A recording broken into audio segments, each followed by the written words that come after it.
Hare Krishna and welcome to ISKCON of Silicon Valley. Thank you for tuning in if you're on the internet. We're going to have a couple hours tonight of hearing and chanting together, which is the best use of time according to Rupa Goswami, who says, Tanama Rupa Charitari Sikirtananu Smrityo Kramena Rasanama Rasini Yoja Tishtam Vraje Tanaruragi Jananugami Kalam Nayed Akilam Ityupadesha Saram. He says, the saram, the cream of upadesh, of instruction or advice, is to spend your time hearing and chanting, because this is where the great profit is in spiritual life. We can quote thousands of verses, not from memory, but we can bring them out from various places. We can quote dozens from memory that will support this position that by hearing about Krishna and the association of devotees, one naturally makes advancement in the process of devotional service. So that's our intention of coming together tonight, and we thank everyone who's joined us. We offer our respectful obeisances to His Divine Grace, A.C. Bhaktivedanta Swami Prabhupada, who has organized this process of hearing and chanting all over the world. He had the foresight to create communities and then codify the process of bhakti such that anyone who follows in his footsteps by taking up the system that he left behind will naturally make advancement in devotional service. There's a way in which by following the great acharyas, one naturally advances in devotional service. This is called acharya upasanam, worship of the acharya. Or it's also called in the Bhagavatam Mahatkritena. This is a statement given by the demigods who were praying to Lord Krishna within the womb. And they said, Tvayam bujaksha akila sattvadamni samadhina veshyata chetasayake mahatkritena. That if you follow in the footsteps of the great souls, then naturally you'll be able to cross over the ocean of material existence. So this is the legacy that Srila Prabhupada left behind, a perfectly organized society that would follow in the footsteps of the parampara. And anyone who follows it from near or far, it doesn't mean you have to live inside an ashram. If you live remotely and you follow the process by tuning in and getting some kind of guidance, then you'll also make advancement by staying in touch, especially with the 5 most potent aspects of the 64, out of the 64 items of devotional service. And maybe each one of you can name one of them, and we'll have 4 of them covered. So we need the mic over here. I'll reiterate. Out of 64 items of devotional service, there are 5 that are considered by Chaitanya Mahaprabhu to be the most potent and important. Do we have mics?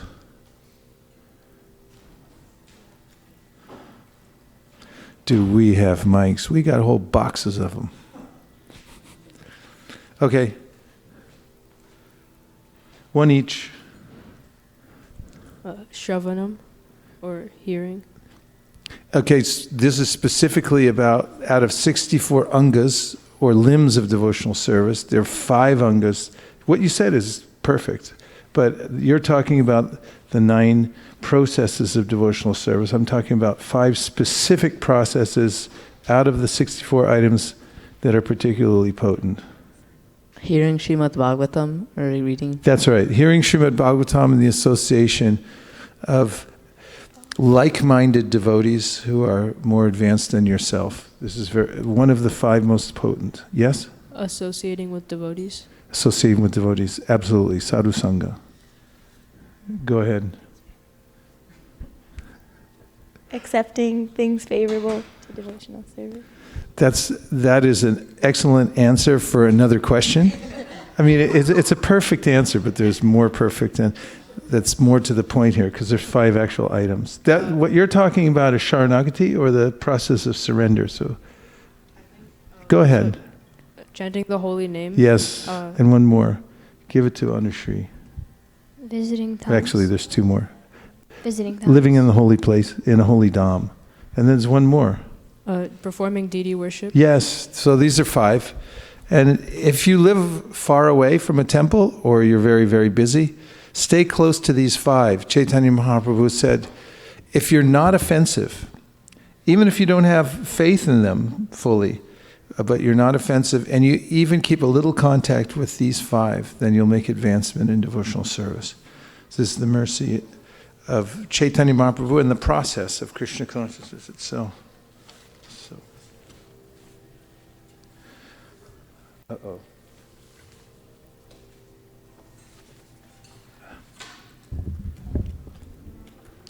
Nama Om Vishnu Padaya Krishna Preshtaya Bhutale Shri Mate Bhakti Vedanta Swami Niti Namine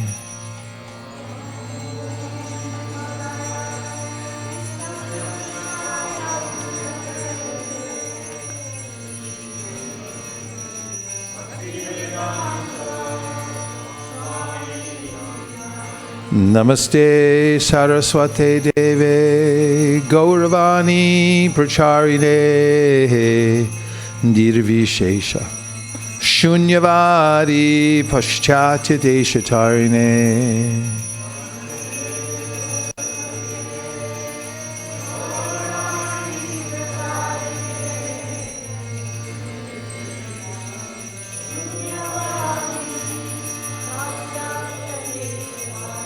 Jaya Shri Krishna Chaitanya Prabhu Nityananda Shri Advaita Gadadhara Shivasari Gaura Bhakta Vrinda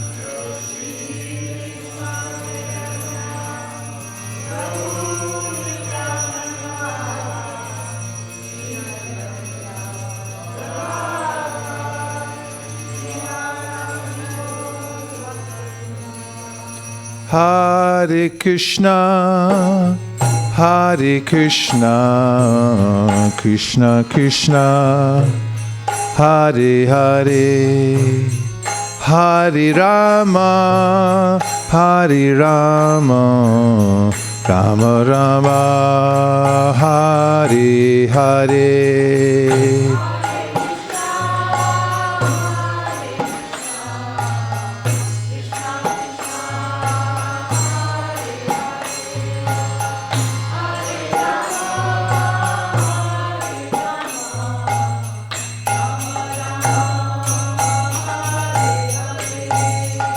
Hare Krishna, Hare Krishna, Krishna Krishna, Hare Hare, Hare Rama, Hare Rama, Rama Rama, Hare Hare.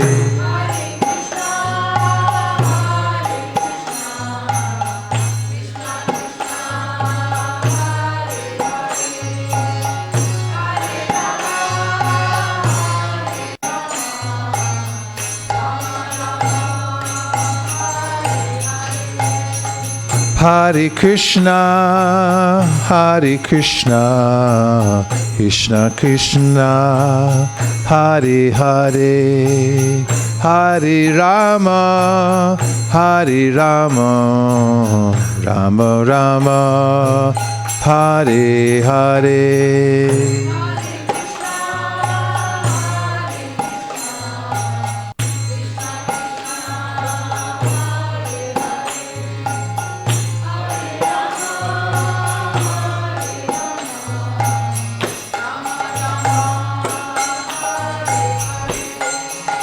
Hare Krishna, Hare Krishna, Krishna Krishna, Hare Hare, Hare Rama, Hare Rama, Rama Rama, Hare Hare.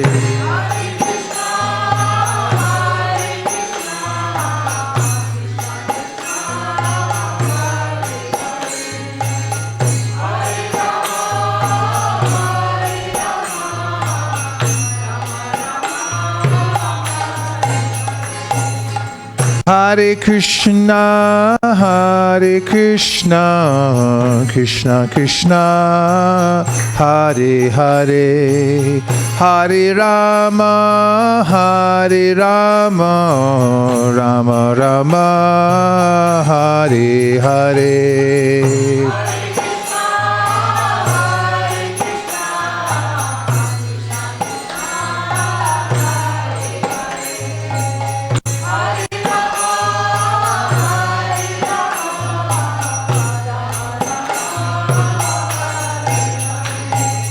Hare Krishna,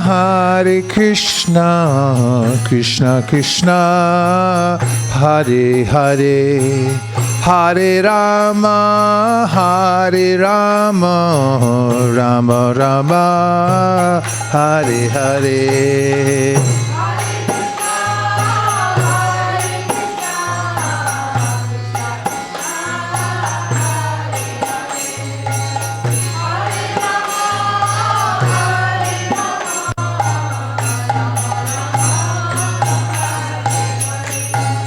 Hare Krishna,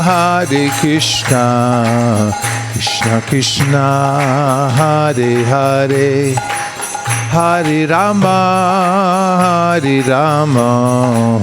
Rama Rama, Hare Hare.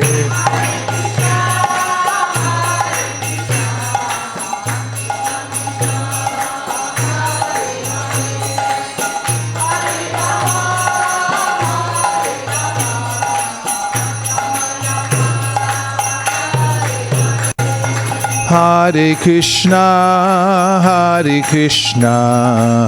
Krishna Krishna, Hare Hare, Hare Rama, Rama Rama, Hare Hare.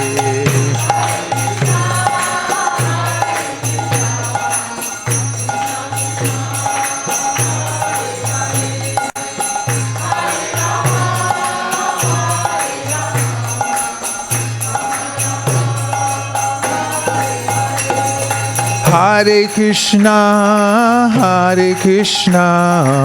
Krishna Krishna, Hare Hare, Hare Rama, Rama Rama, Hare Hare.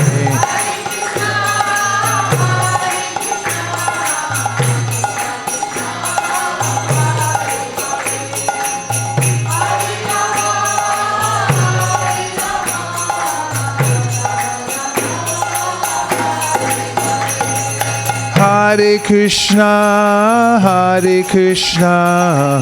Krishna Krishna, Hare Hare, Hare Rama, Rama Rama, Hare Hare.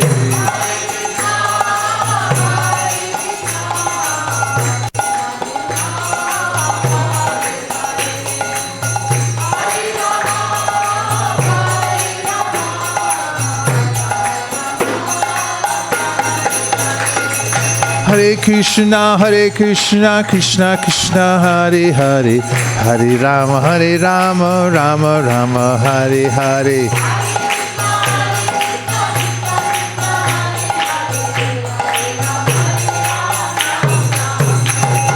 Hare Krishna, Krishna Krishna, Hare Hare, Hare Rama, Rama Rama, Hare Hare.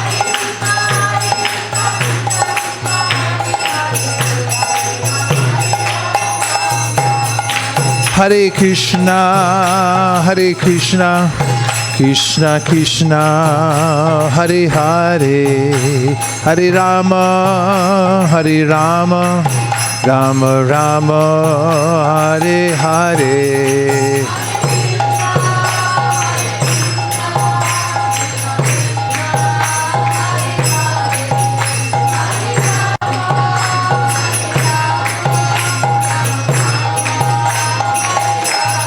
Hare Krishna, Krishna Krishna, Hare Hare, Hare Rama,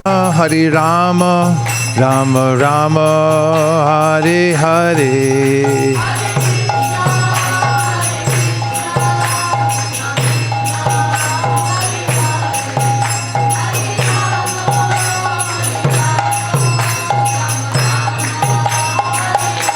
Hare Krishna, Hare Krishna, Krishna Krishna, Hare Hare, Hare Rama, Hare Rama, Rama Rama, Hare Hare.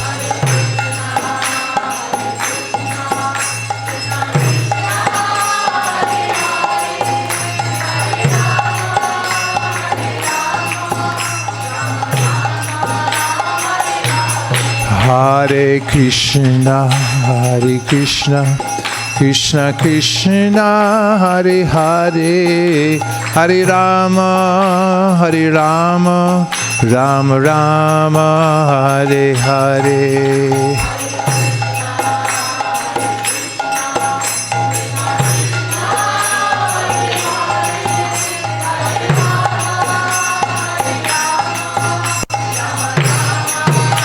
Hare Krishna, Krishna Krishna, Hare Hare, Hare Rama, Rama Rama, Hare Hare.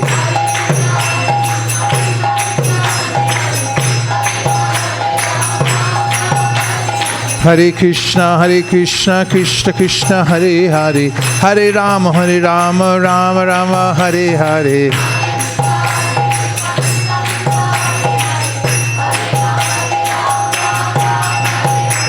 Hare Krishna, Krishna Krishna, Hare Hare, Hare Rama, Rama Rama, Hare Hare.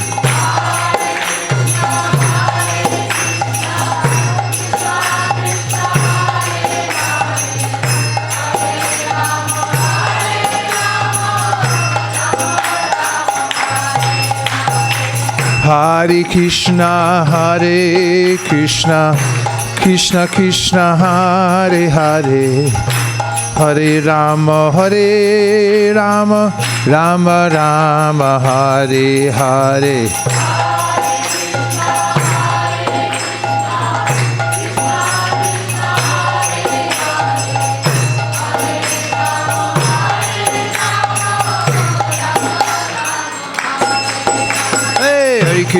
Hare Krishna, Krishna Krishna, Hare Hare, Hare Rama, Rama Rama, Hare Hare.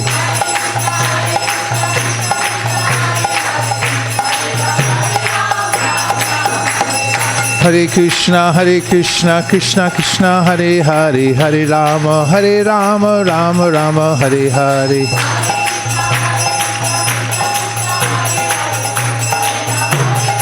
Nitai Gaur Haribo, Haribo, Haribo, Nitai Gaur Haribo.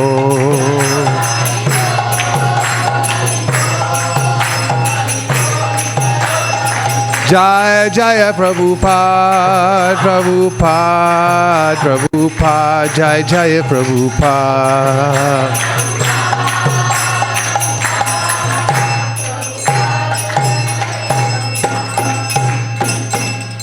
Taigo Premanande, Radha Krishna Bol Bol, Bolo Re Shobha.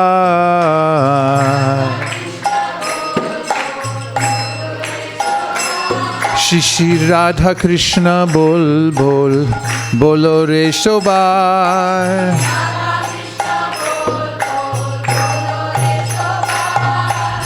Radha Vaisesika diya, Shabna diya, Preche Neche Gornitai.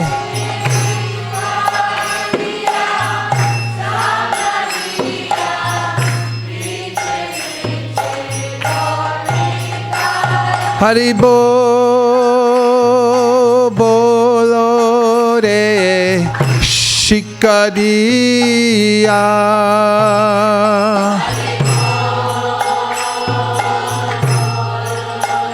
Is that too high for everybody? Radha Krishna bol bol bolo re shobha.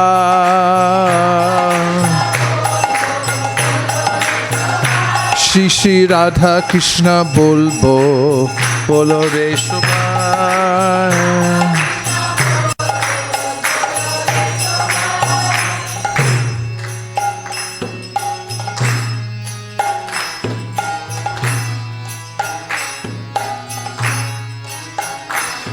Che mayar boshe, chacho peshe, kacho habudubu by miche.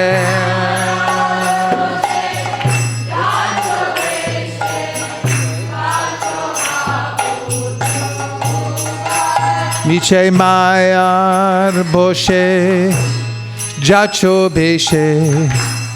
Kacho habudubu bai.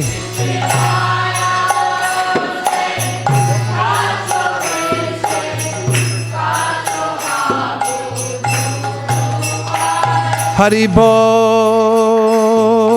bolo re miche mayar boshe.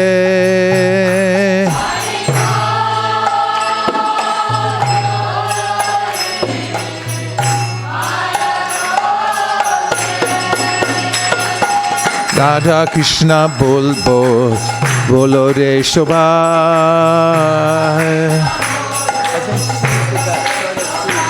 Shri Shri Radha Krishna bol bol bolo re shobha.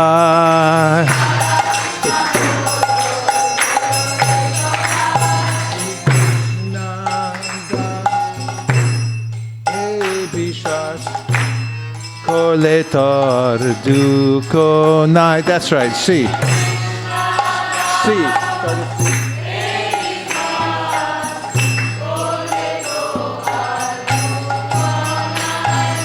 Krishna das he bishwas kole to artuko nai ji.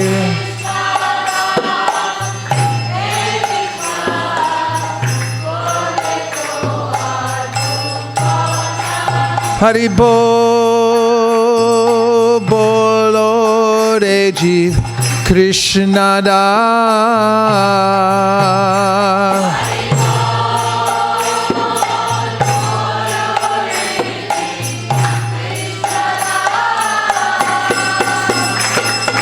Radha Krishna bol bolo re shobha.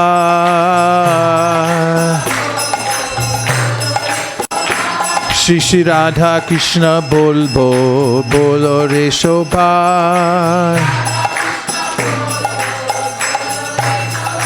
Krishna bol be jabe pulakka habe jor bi anki boli tai.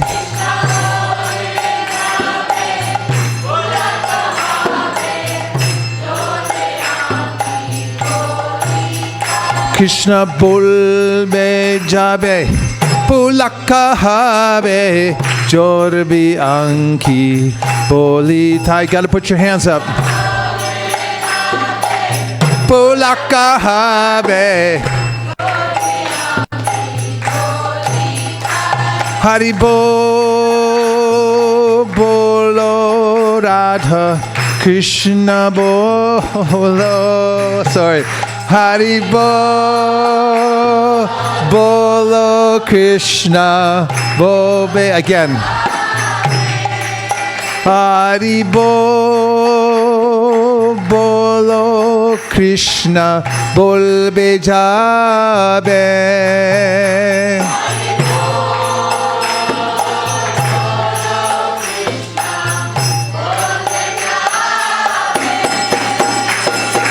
Radha Krishna bol bolo re shobha.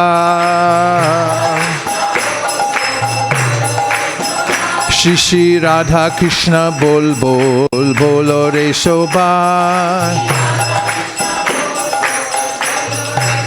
Radha Krishna bolo shange cholo e matra bikachai. Radha Krishna bolo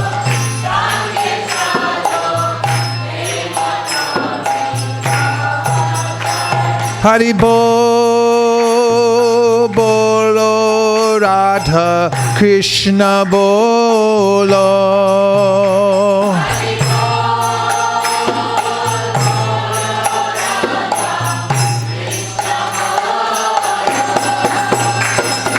Radha Krishna Bol Bol Bolo Re Shobha.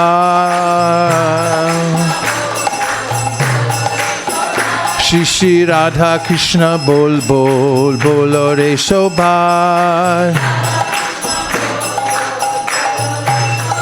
Jai Sakal Vipad Bhakti Vinod Bolen Jakon Om Nam Gai.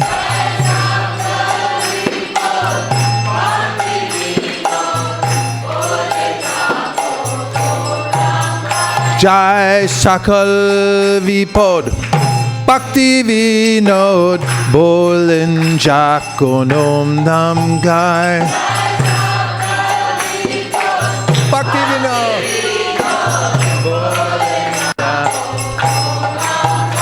Hari Bo Bolo Re Jai Sakal Vipod.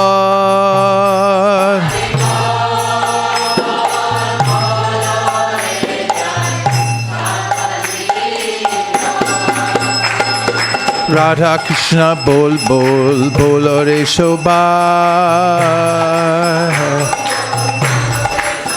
Shri Shri Radha Krishna Bol Bol Bolo Re Shobha. Jai Sakal Vipod Bhakti Vinod Bolen Jakon Om Nam Gai. Jai Radha Krishna Bolo Shange Cholo E Matra Bikaha Chai. Krishna Bolbe Jabe Pulakaha Be Jorbe Anki Boli Thai. Krishna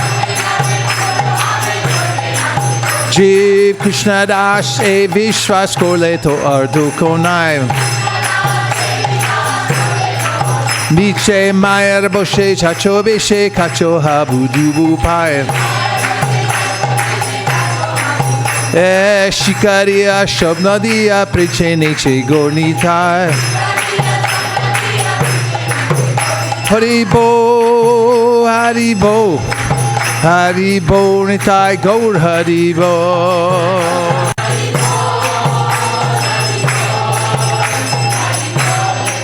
Hare Krishna, Hare Krishna, Krishna Krishna, Hare Hare, Hare Rama, Hare Rama, Rama Rama, Hare Hare.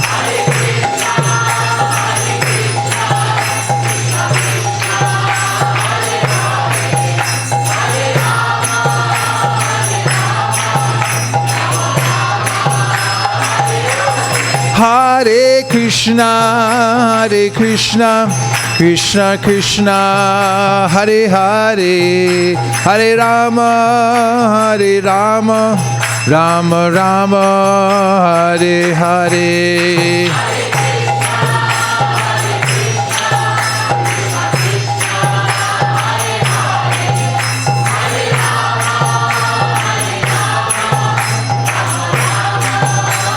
Nitai Gaur Haribo, Haribo, Haribo, Nitai Gaur Haribo.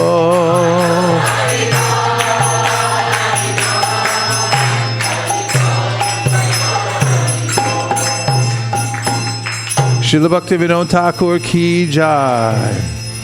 So let's look at the translation. This is a song by Bhaktivinoda Thakur. Another one of his greatest hits.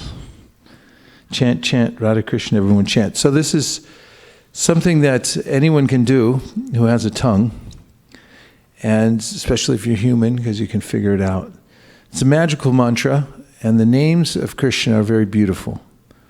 And if you chant every day, then you start to develop a relationship with the holy name and hear something that's extraordinarily satisfying.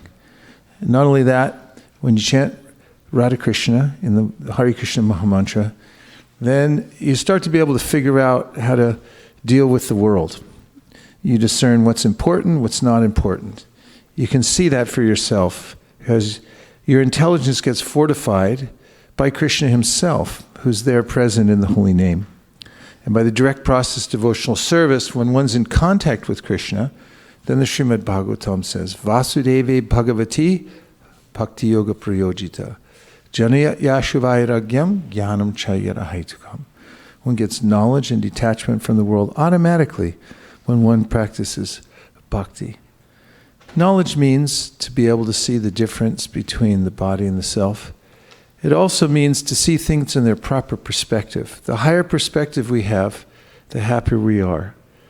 In the life of animals, their perspective is not very broad. If you let a dog into a library, there's only so much, according to his or her perspective, to enjoy in a library. Maybe the drinking fountain, I don't know. But certainly not the books. Unless he wants to urinate on them or something like that. It becomes obvious that according to the body one's achieved, one's either limited or given an expanded perspective. But when one's in the human body, then one can expand that perspective through the practice of chanting Hare Krishna.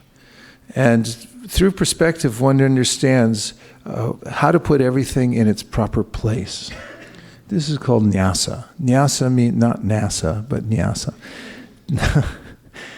Nyas means understanding where everything goes. So when you say sannyas, then it means you know where everything goes.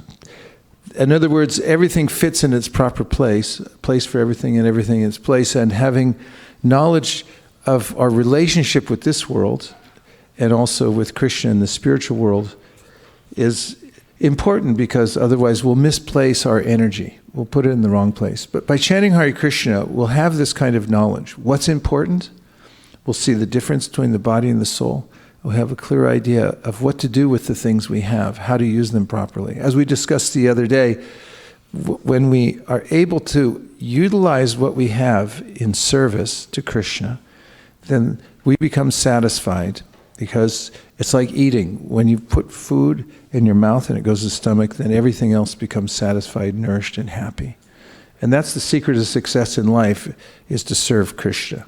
And the best way to serve Krishna is to chant Radha Krishna. Hare Krishna, Hare Krishna, Krishna Krishna, Hare Hare, Hare Rama, Rama Rama. And make no mistake about it, chanting Hare Krishna is a service to Krishna. It's the most important service that we have. So he's saying now a story about Lord Chaitanya and Lord Nityananda, and they came dancing through Nadia. And they gave the teachings, chant, Radha Krishna, everyone chant. So that's a pretty simple teaching, isn't it? Everyone say it. Yes. No, not just yes, but what was the teaching? Chant, Radha Krishna, everyone chant. That's what they were teaching. They just chant, Radha Krishna, everyone chant. So anybody can do that. A mechanic can do it. They're less intelligent, they're pretty smart. But anyone, anywhere, doing any kind of job can learn how to chant Hare Krishna and become happy. And this is what Mahaprabhu said to his followers. First of all, he gathered them all together and he taught them how to chant Hare Krishna. They went to Srivasangam, the dwelling place of Srivas Thakur. And there they had kirtan every night for a year. And all night long they chanted Hare Krishna. Of course, in the daytime they didn't sleep either. So somehow, mystically, Chaitanya Mahaprabhu empowered them to stay awake for 1 year. And after that he said, now go out into the streets of Nadia and teach everybody else to chant. So we did that recently. We went to Nadia, remember? We were on our yatra. And we went around and we chanted Hare Krishna. We also distributed books in Bangla to the people there in Nadia. And the books say, chant, Radha Krishna, everyone chant. A lot of people liked it. One of the rickshaw Wallace wanted to join the Sankirtan party, or at least to have books shipped to him there in Nadia so he could distribute them all over. And this was met with a little bit of resistance because the Hindus at the time in Nadia thought this wasn't a good idea. This is a new idea. Chaitanya Mahaprabhu introduced people going out in groups and chanting Hare Krishna on the street corners of Nadia. And so the Hindus went to the Muslim government and they complained. They say, what kind of Hinduism is this? They said, chanting out loud, God's name is sacred, and if you chant it out loud, it's an offense, and the potency will diminish. And this is nowhere in our scriptures, please stop them. So the Qazi, the governor there, he sent policemen to come and break up the Sankirtan party.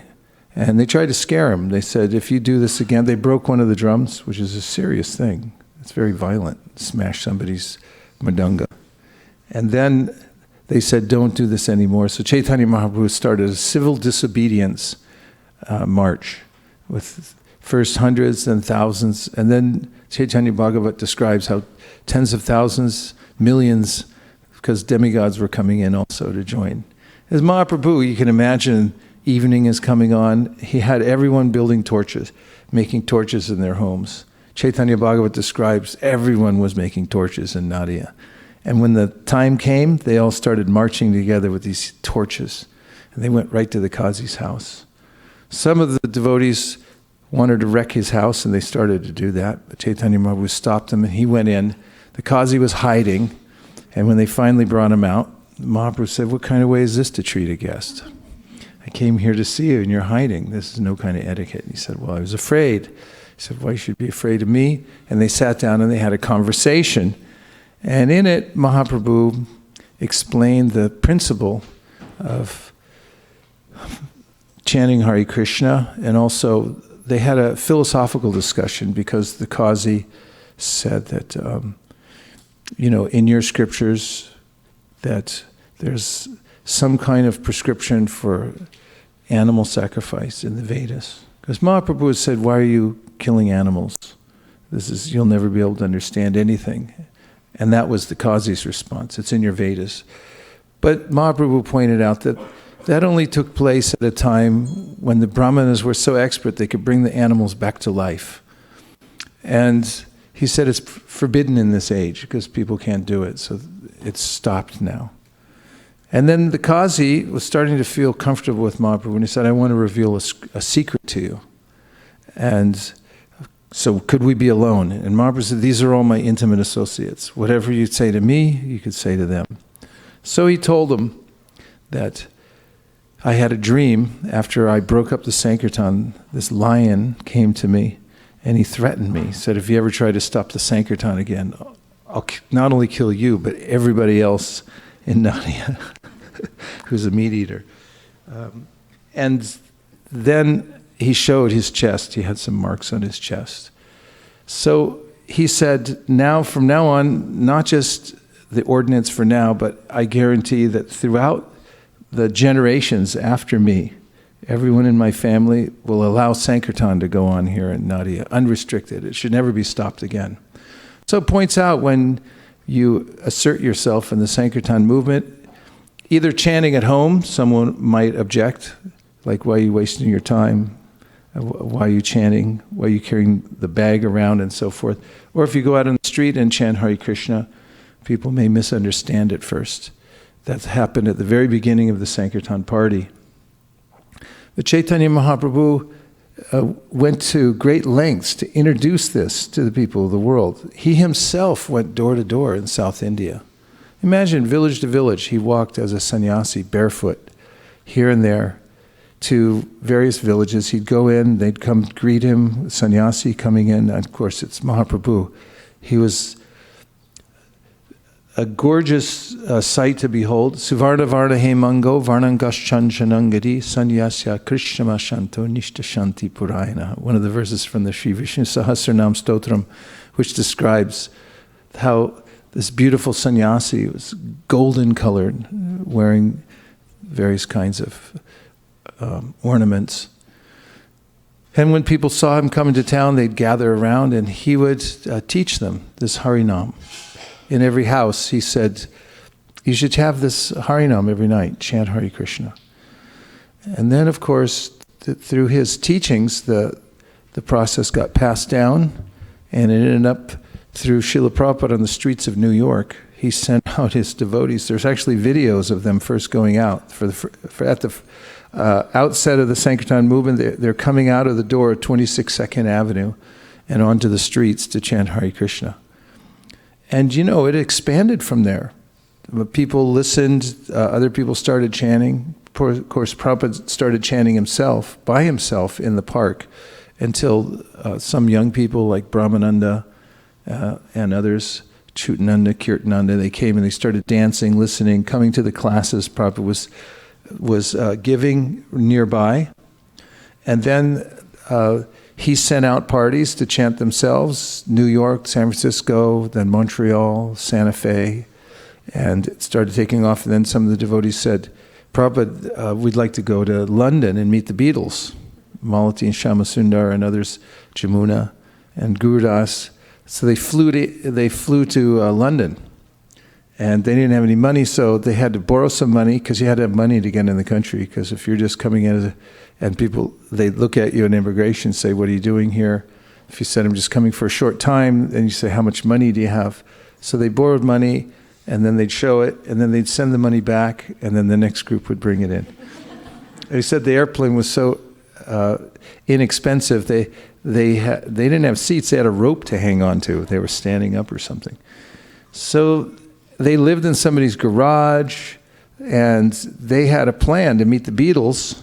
So they would go to the place where the Beatles were recording, and they'd send little gifts of prasadam and little insignias of apples and all kinds of little ways in which to insert themselves there.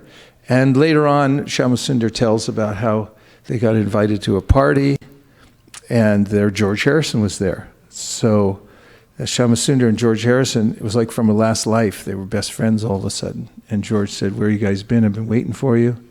And he had already heard the Hare Krishna mantra on a record. And because of hearing the record, he had been chanting Hare Krishna, very interested in meeting the devotees. So there it was, Krishna's arrangement. So this is something that happens when you chant Hare Krishna. Prabhupada writes in the Srimad Bhagavatam that all the stipulated energies become organized in your life in the right way. Did you ever feel like they're not organized properly? Various energies? They're going in different directions. It's hard to manage. So you need a mantra. In order to direct your life properly, you have to have a mantra, and you have to have the right mantra if you want to have a supremely happy and perfectly organized life. And not that your life will be supremely organized if you chant Hare Krishna, but it will all make sense how the energies are working together. Because when you chant Hare Krishna, Krishna is present, and he's the only one can actually organize everything in your life properly, if you depend on him when you chant Hare Krishna. And so as the Sankirtan movement unfolded, starting from Nadia, Hare Krishna, everyone say Hare Krishna to all the people who've joined online, all the great devotees. Thank you for joining us. We're really touched that you're out there watching, and we feel your presence. So imagine that it started from Nadia with chant Radha Krishna, everyone chant. And it's going down the street. Lord, can you imagine a kirtan with Lord Nityananda and Lord Chaitanya? I mean, who wouldn't want to see that kirtan? And then it spread. It spread through various devotees, acharyas. It came down. Prabhupada brought it to New York City. Then it went London, all over the world. Then they got a record deal to chant Hare Krishna. Then they got invited everywhere to chant Hare Krishna at clubs, on the radio. And Hare Krishna went all over the world. I saw, when I was in high school or in grammar school, I used to see the devotees chanting down in Berkeley at Sproul Plaza. They'd be out there all day. You drive by early, and then you come back late, they'd still be there. And you're just hearing the Hare Krishna Maha mantra is very auspicious. Came from Lord Chaitanya. Chant, chant, Radha Krishna, everyone chant. And so now, miraculously, by Krishna's arrangement, he's the one organizing the energies. There are groups all over the world where you can chant Hare Krishna. So the secret to success in life is to chant Hare Krishna purely, with pure intention. If you call out to Krishna by repeating his sacred names, and you ask him for shelter and help, then he'll enter your life in the most amazing ways and help you to organize all the energies so that you can use them in his service. And that's really the purpose of life, to be able to use all energies, to be empowered to use every energy that comes to you to engage in Krishna's service. So then, after Aishikadiya, comes the next slide, which says, Miche Mayar Bhoshe, we'll get there in the booth. Miche Mayar Bhoshe Jacho Beshe Kacho Habuduboy. Bye. Bhakti, switch the slide, please. Next slide. Thank you. He says, he's saying to the people, you're caught up in a whirlpool of senseless action. So what does that mean? A whirlpool of senseless action means that I'm being compelled by my senses to move in a certain direction, and my senses are doing that because of my past activities. So it's a continuum.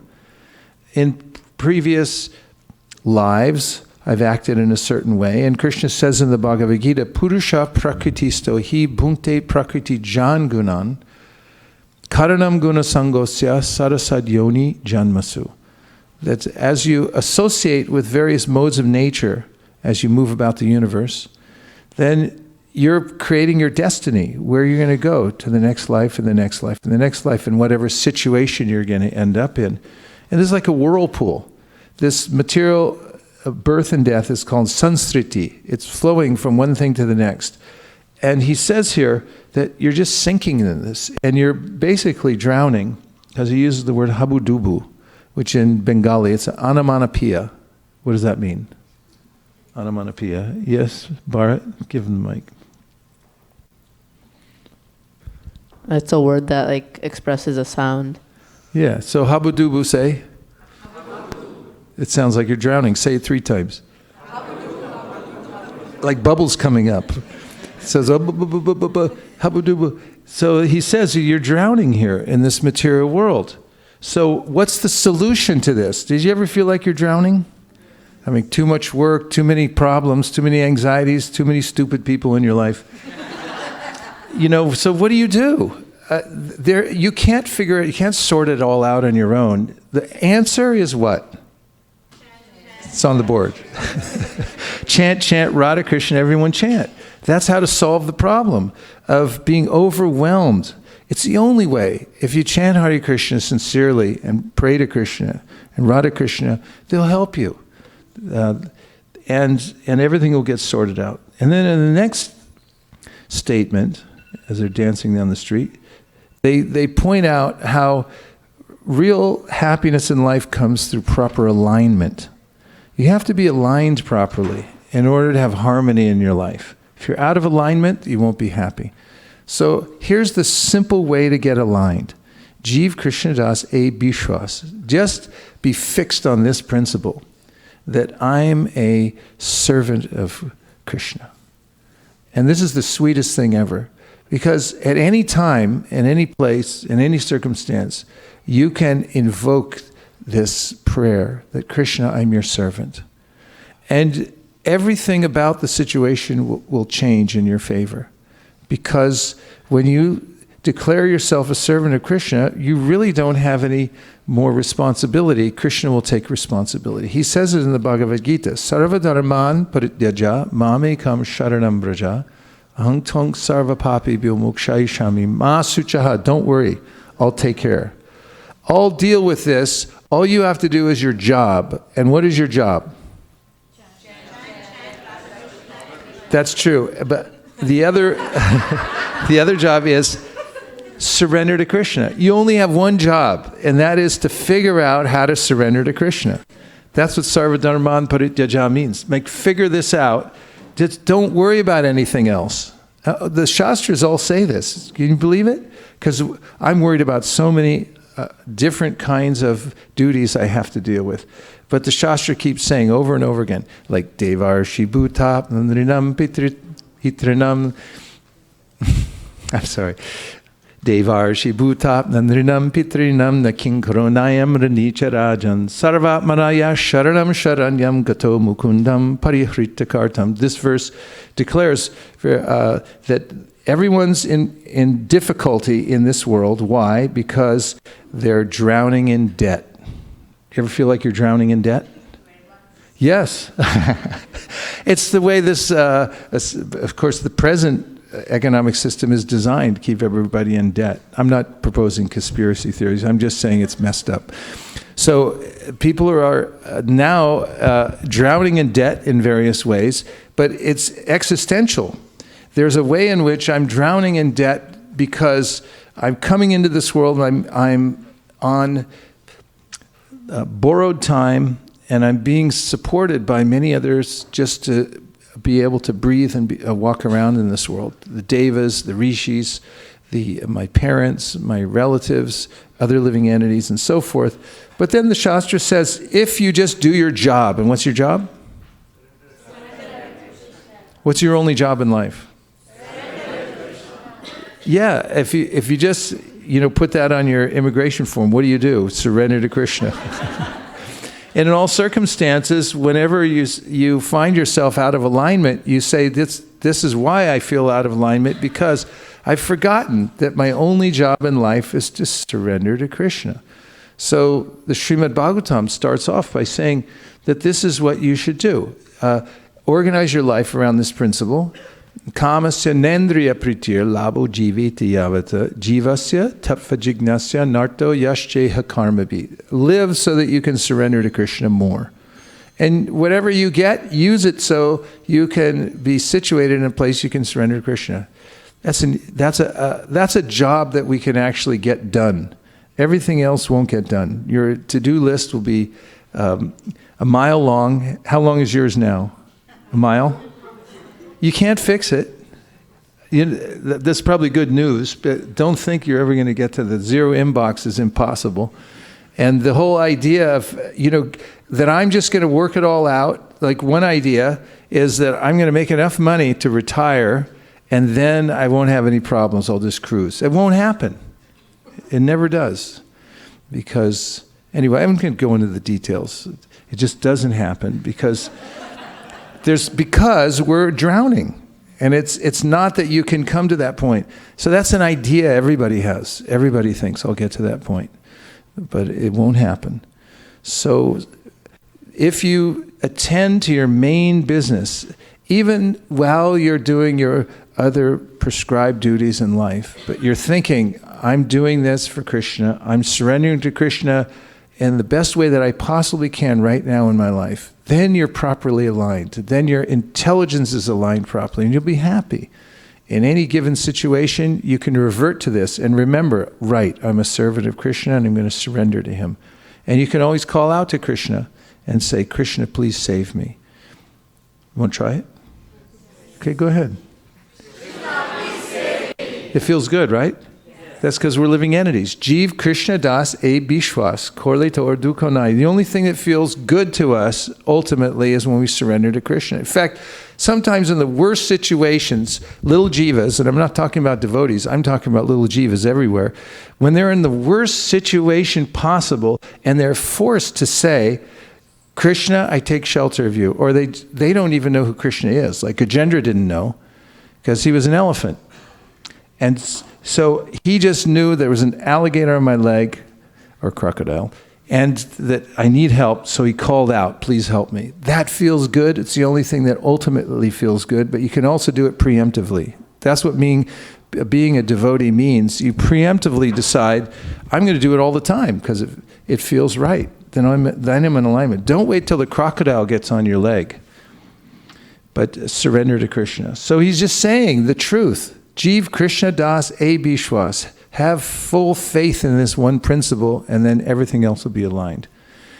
Then in the next verse, he talks about the power of the sadhana, the practice of chanting Hare Krishna. So this is the number one top practice for all yogis anywhere in the universe. And we can bring in thousands of verses to confirm this.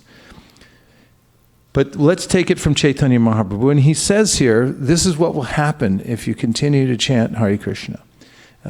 Krishna bolbe jabe. What does that mean? If?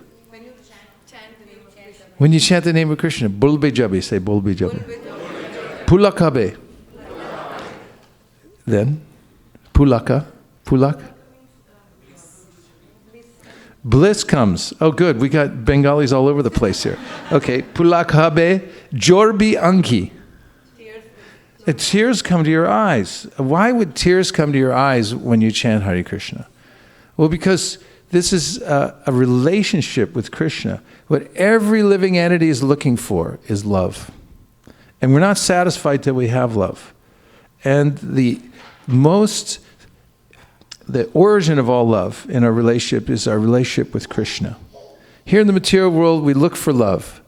But because we're looking in a relative way, we're not seeing it in relationship to Krishna, our relationships become severed right and left.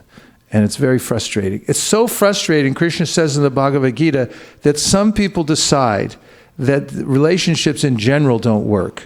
That it's an actual existential fact that relationships don't work, and therefore he says that some people decide that I won't have any relationships at all. And there are philosophies, there are so-called spiritual philosophies that advocate that the ultimate state of perfection is nothingness.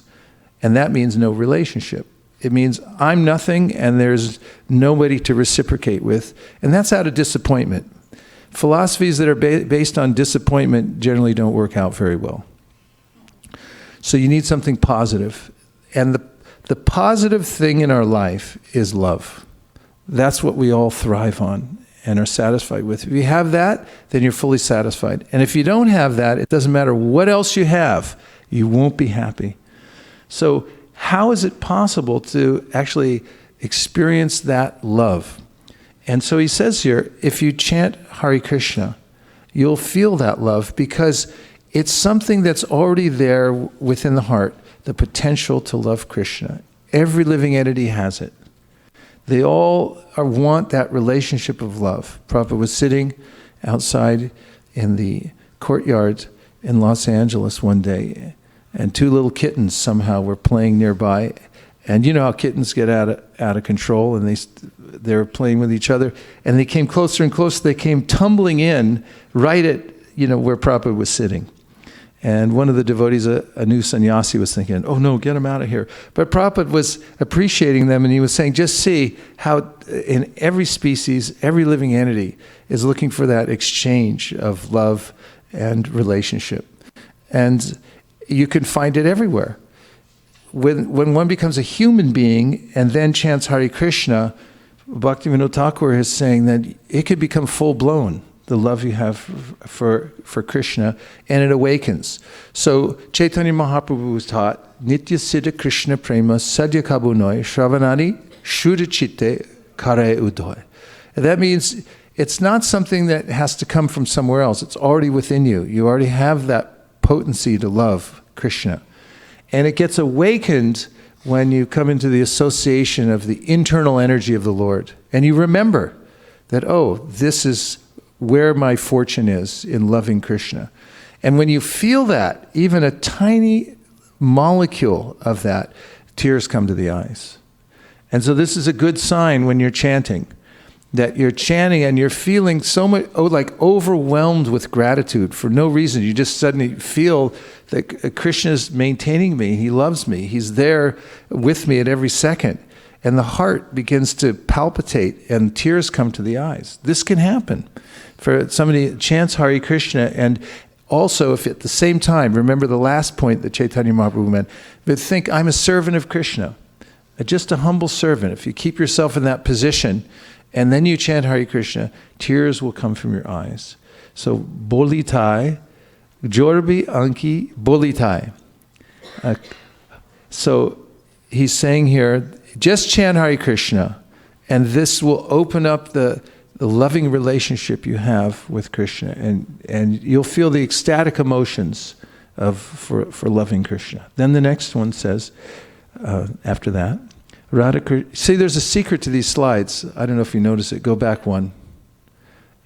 I have to inform those who are changing the slides, otherwise they miss it. Go back one more. Now hit it again. See that? Bulakahabi. That's where you put your hands up. We built it into the slide, but generally it messes everything up unless somebody's informed ahead of time. All right, next one. Radha Krishna Bolo Shange Cholo. So all we're asking says they're going around begging. Nityananda and Chaitanya Mahaprabhu, they're begging, and all they're begging is, come with us, just chant Hare Krishna. Just come along and just chant. So that's what the Hare Krishna movement is. It's sharing this great wealth of the Hare Krishna Mahamantra, the Sangha of devotees, the Srimad Bhagavatam. These are all the great treasures from the spiritual world, and you can just bring people and then teach them. First, you have to teach people what a treasure actually is, so they can see it and appreciate it. So it takes some culture. But that's actually how the Hare Krishna movement goes on. It's those who go out and they beg people, please chant, please come with us, please learn how to do this. And all the work that we do in the Krishna consciousness movement is trying to figure out how we can better chant Hare Krishna, and we can invite more people so they can keep chanting. And finally, Bhaktivinoda Thakur says in the last slide, all dangers will be gone when that name is chanted. So this one can experience for oneself. If you chant Hare Krishna and depend on the holy name in all the aspects of your life, you'll feel all the dangers have gone away. So we'll chant Hare Krishna together now. Is everyone okay? Yes. All right. Hare Krishna.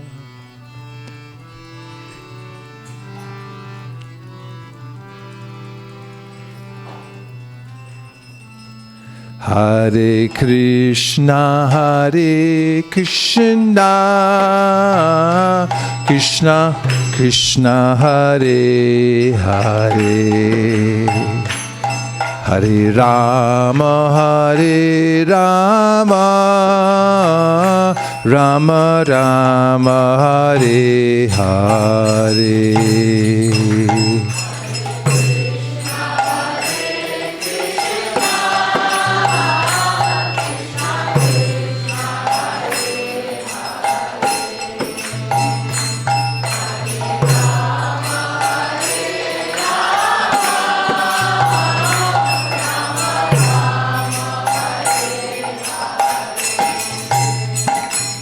Hare Krishna, Hare Krishna,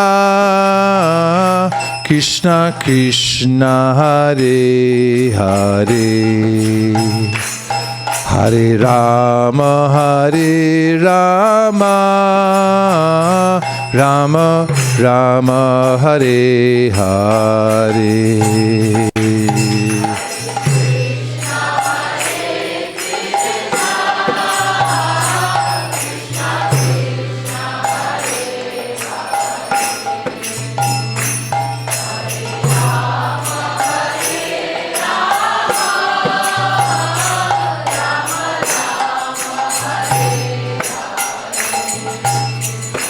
Hare Krishna, Hare Krishna, Krishna Krishna, Hare Hare, Hare Rama, Hare Rama, Rama Rama, Hare Hare.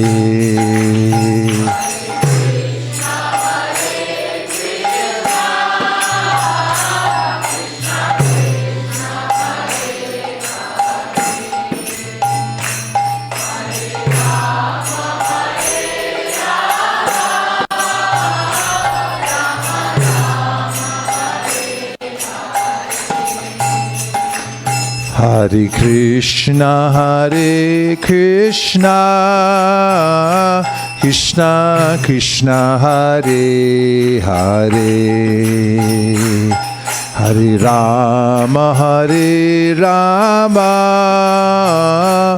Rama Rama, Hare Hare.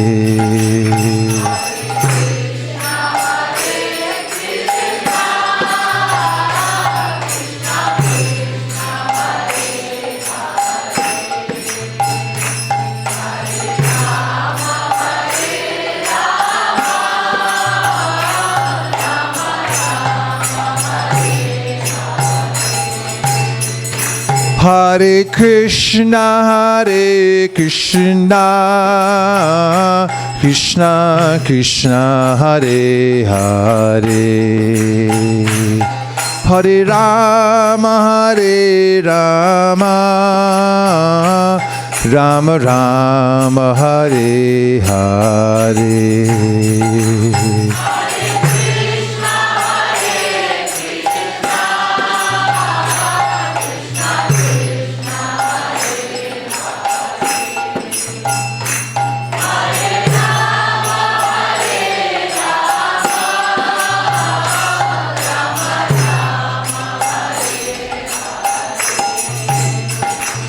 Hare Krishna, Krishna Krishna, Hare Hare, Hare Rama, Rama Rama, Hare Hare.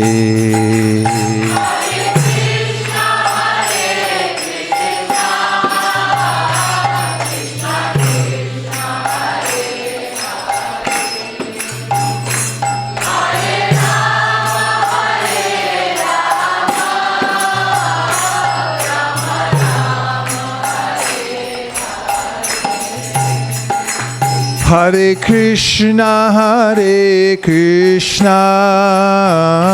Krishna Krishna, Hare Hare, Hare Rama, Rama Rama, Hare Hare.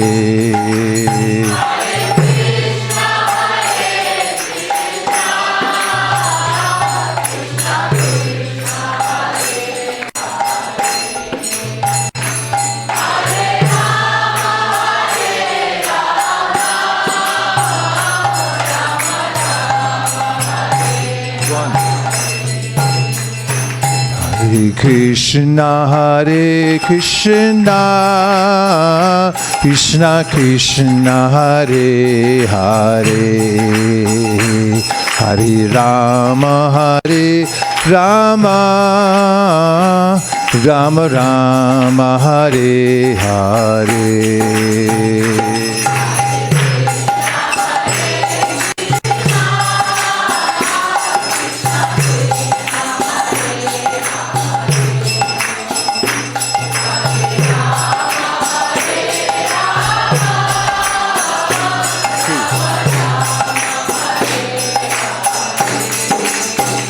Hare Krishna, Krishna Krishna, Hare Hare, Hare Rama, Rama Rama, Hare Hare.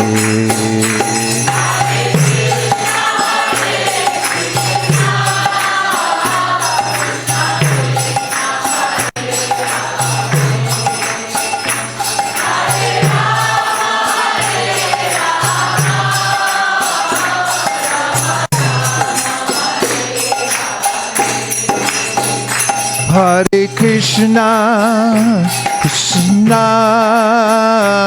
Krishna Krishna, Hare Hare,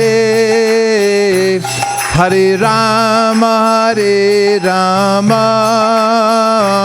Rama Rama, Hare Hare.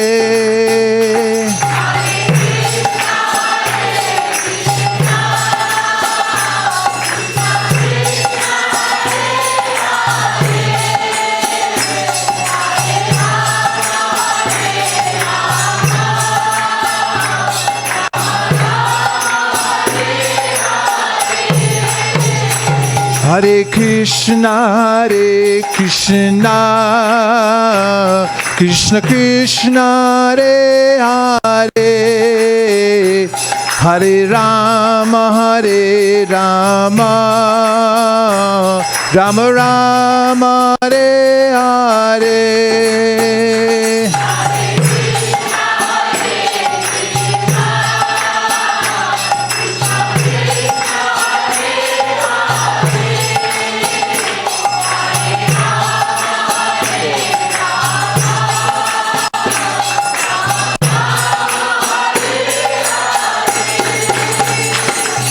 Hare Krishna, Krishna Krishna, Hare Hare, Hare Rama, Rama Rama, Hare Hare.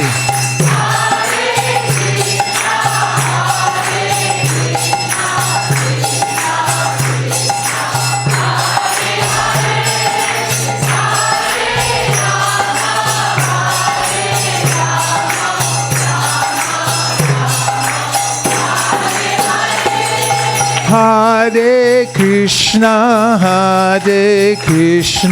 Krishna Krishna, Hare Hare, Hare Rama,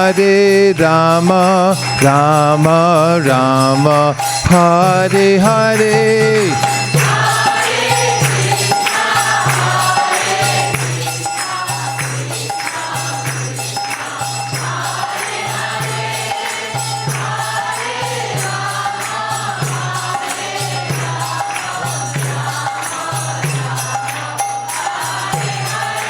Hare Krishna, Krishna Krishna, Hare Hare, Hare Rama, Rama Rama, Hare Hare.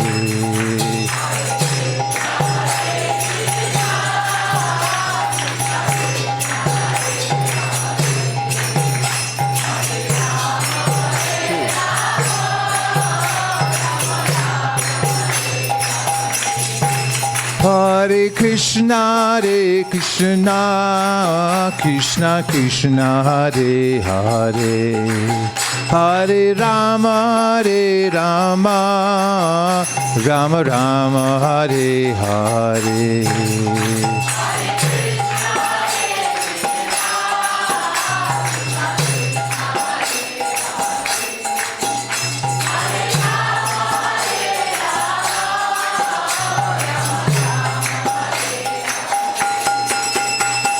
Hare Krishna, Krishna Krishna, Hare Hare, Hare Rama, Rama Rama, Hare Hare.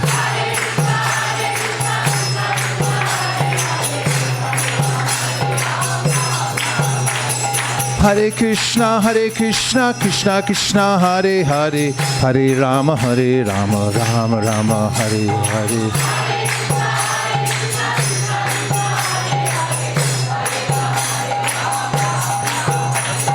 Hare Krishna, Krishna Krishna, Hare Hare, Hare Rama, Rama Rama, Hare Hare.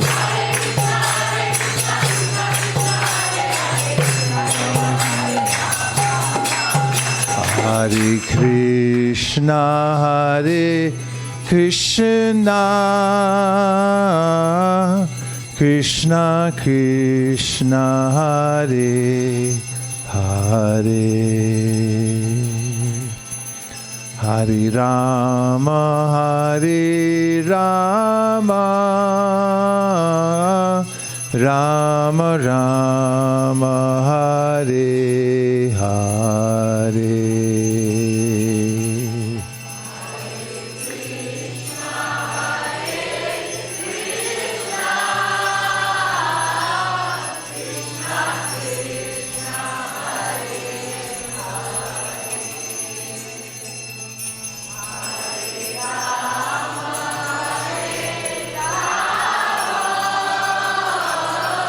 Rama Rama, Hare Hare.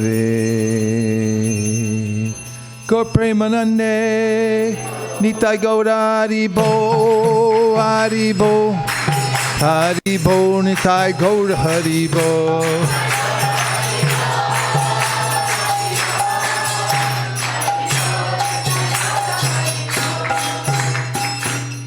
Nitai Gaura Premanande, may I please have a nectar of devotion, if possible?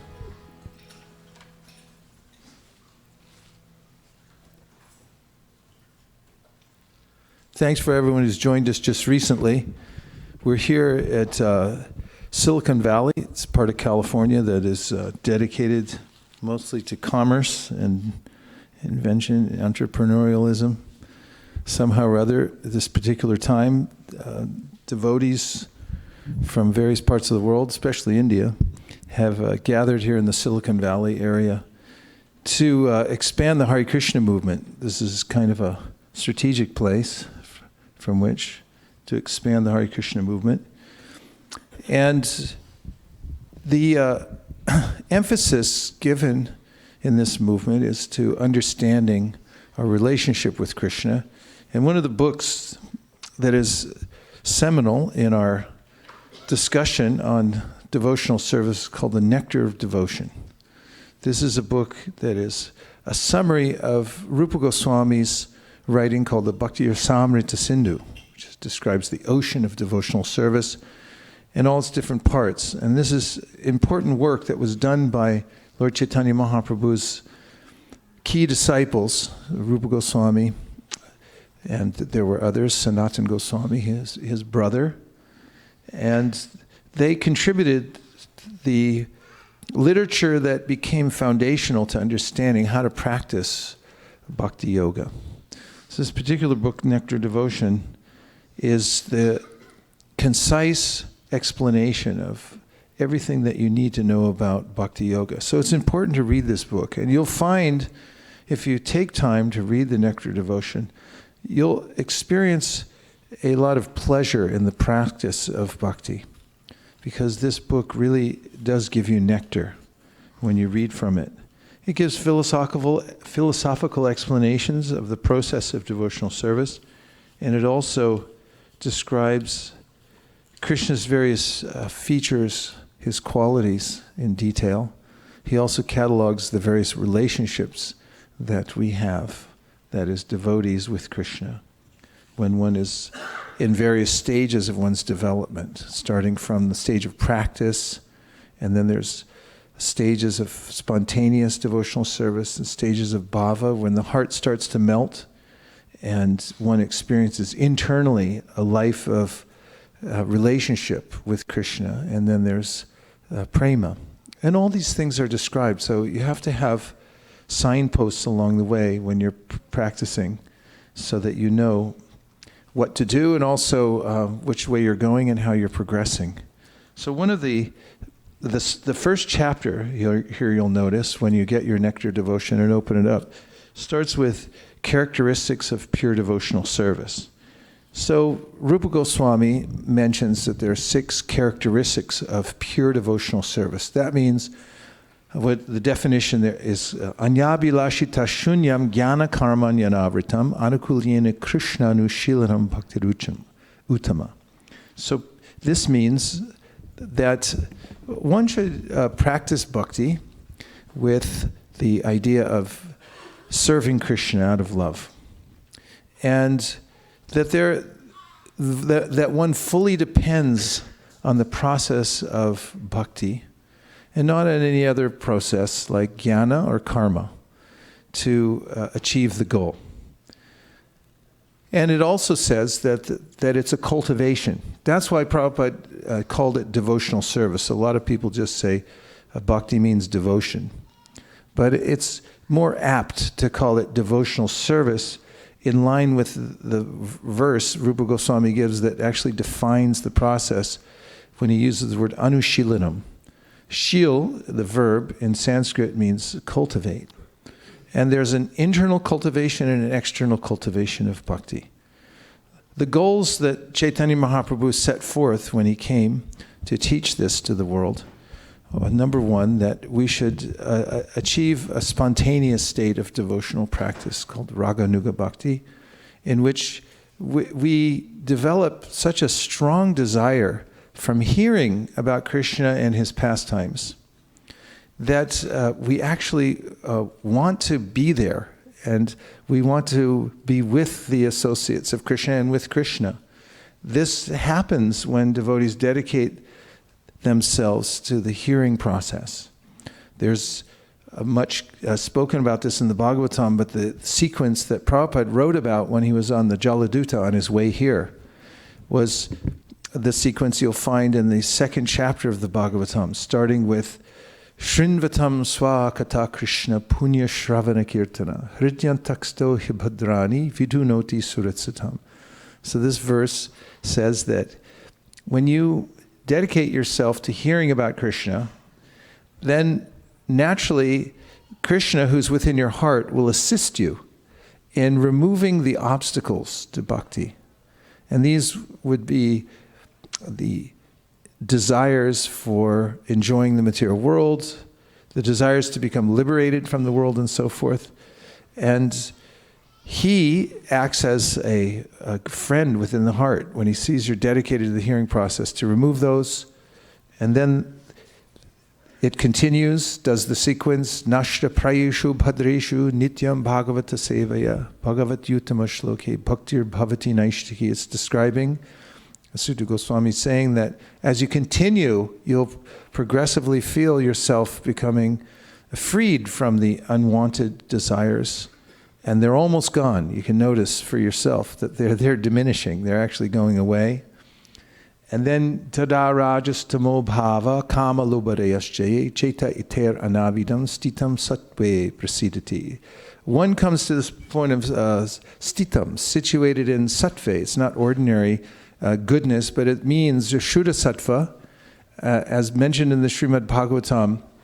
There's a state, sattvam vishuddham vasudeva shabditam, yet iyate tatrapumam uparita. The Lord Shiva says, when you come to this state of Shuddha sattva, it means beyond the mixture of the modes of material nature, then you can actually see Krishna for yourself. Our vision now is impaired because of being mixed up with the modes of material nature. So this process unfolds and we come to this point of purification by hearing about Krishna. And then, prasanna, evam prasanna manaso bhagavad bhakti yogata, bhagavat tattva vijnanam mukta sangha sajayate. One's mind becomes happy. Naturally, we're happy beings because we're part and parcel of Krishna, who's Sat Chit Ananda. We also have that quality. But just like a little spark, the spark goes away from the fire. Depending on where it lands, it will be influenced in various ways. If it lands on a bog, what's a bog? Pondit circle, what's a bog?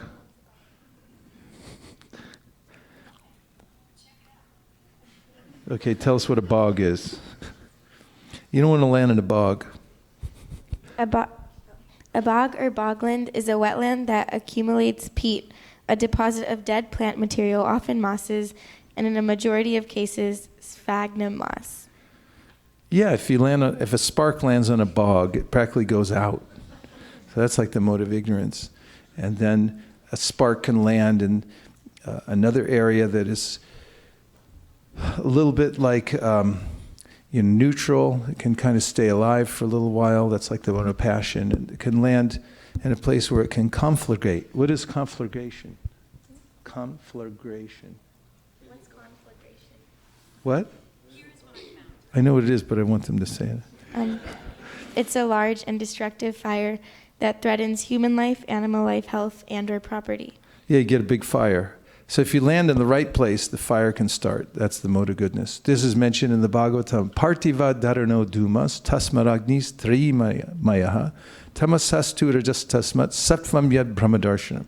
So the three modes of material nature here are compared to raw wood, and then wood that's smoking.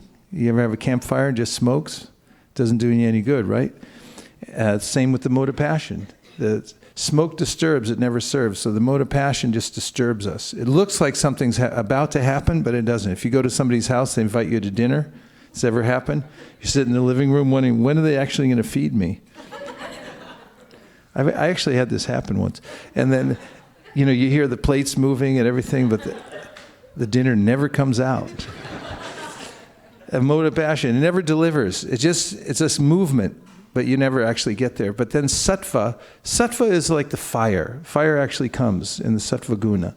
And then with fire you can serve. There's a lot of things you can do, but especially you can do Vedic sacrifice. It means you can offer the grains into the fire and propitiate Lord Vishnu and please him through the fire yajna. This is the context of the verse. So if as little sparks we get associated with a bog, or the dry ground, or with the dry grass, then we'll experience different levels of life here in the material world, different qualities of life.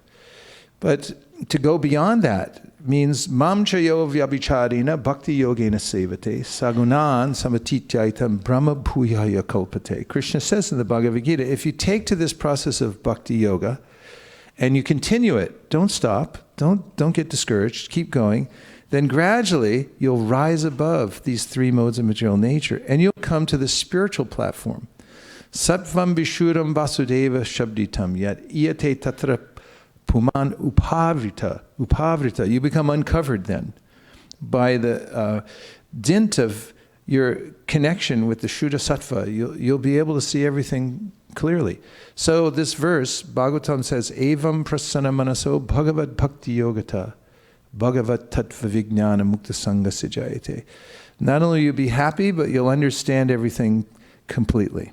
You'll see it for yourself. Of course, you never understand Krishna completely because he's beyond comprehension. But you'll see everything in its place, and you'll see that you are an eternal servant of Krishna, and you'll be properly aligned. And this means that the material life becomes finished. Vidyate hridaya grantish chidyante sarva samshaya shiyante chasya karmani drishta eva manishvare. From this position, this material life, the knot that I have to all the kind of nonsensical desires that I have to enjoy the material world gets cut. It's cut by this process. So everything happens from the process of devotional service, beginning from hearing about Krishna, and one develops one's desire to serve Krishna. So these are the 6 items of the qualities of pure devotional service. The first is that pure devotional service brings immediate relief from all kinds of material distress. So as soon as you decide that I'm going to join the Sankirtan party, it means you find out that there's a Hare Krishna movement. It's from an ancient tradition that comes down all the way from Krishna.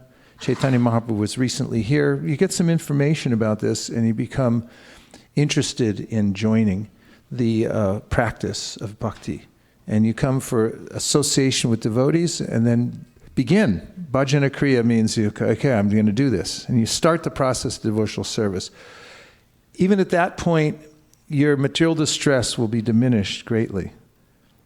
And this happens, according to Rupa Goswami, here in the Bhakti Rasamrita Sindhu, because the cause for our distress in this material world is sinful activity. I'm addicted to it, and that's because of my past sinful activity, and it forms a chain. Somebody recently gave me a book called Habits, and it talks all about how it's so easy to develop habits in this world, and we're not even aware that we're doing them. So life after life, I develop these habits, they're ingrained in me, and I continue them, and that's causing my suffering. So the process of bhakti then destroys not only the reactions to my past sinful activity, but ultimately, as I described in the process earlier, it also destroys the propensity to commit sinful activities here in the material world. This is described in the Padma Purana. Rupa Goswami quotes a verse which says, what does it say? Aprarabdha palam paptam kutam bijam palonmukam kramenaiva praliyante Vishnu bhakti ratatmanam. This verse means if you're performing devotional service to the Lord, to Lord Krishna, Lord Vishnu, then naturally all the reactions to your sinful activities will be destroyed, and then names their different stages. So this aprarabdha palam papam. So prarabdha karma means what we've got right now as a result of our past activities. And aprarabdha means the sinful activities that are waiting to grow in your life. And they're there in seed form. And anybody who's a gardener knows how this works. You may have a field, you may open up a patch of land in your yard or anywhere else and get it all ready. If you just leave it there, what'll happen? You come back in a few weeks, just like our front yard now. Where's our gardener, by the way? You know, it rained a little bit. Now there's plants, unwanted plants everywhere. I mean, we love you and everything, but you got to go. They come up out of nowhere. They're everywhere. So these sinful desire seeds are there in the heart, and they grow naturally. So when you perform devotional service, these various seed stages, the fully manifest stage, they all get destroyed by the practice of bhakti. And therefore, one feels relief from the distress of material life. So that's the first quality or benefit from the practice of pure devotional service. And the next is that devotional service, pure devotional service, automatically puts one in transcendental pleasure. So, yes.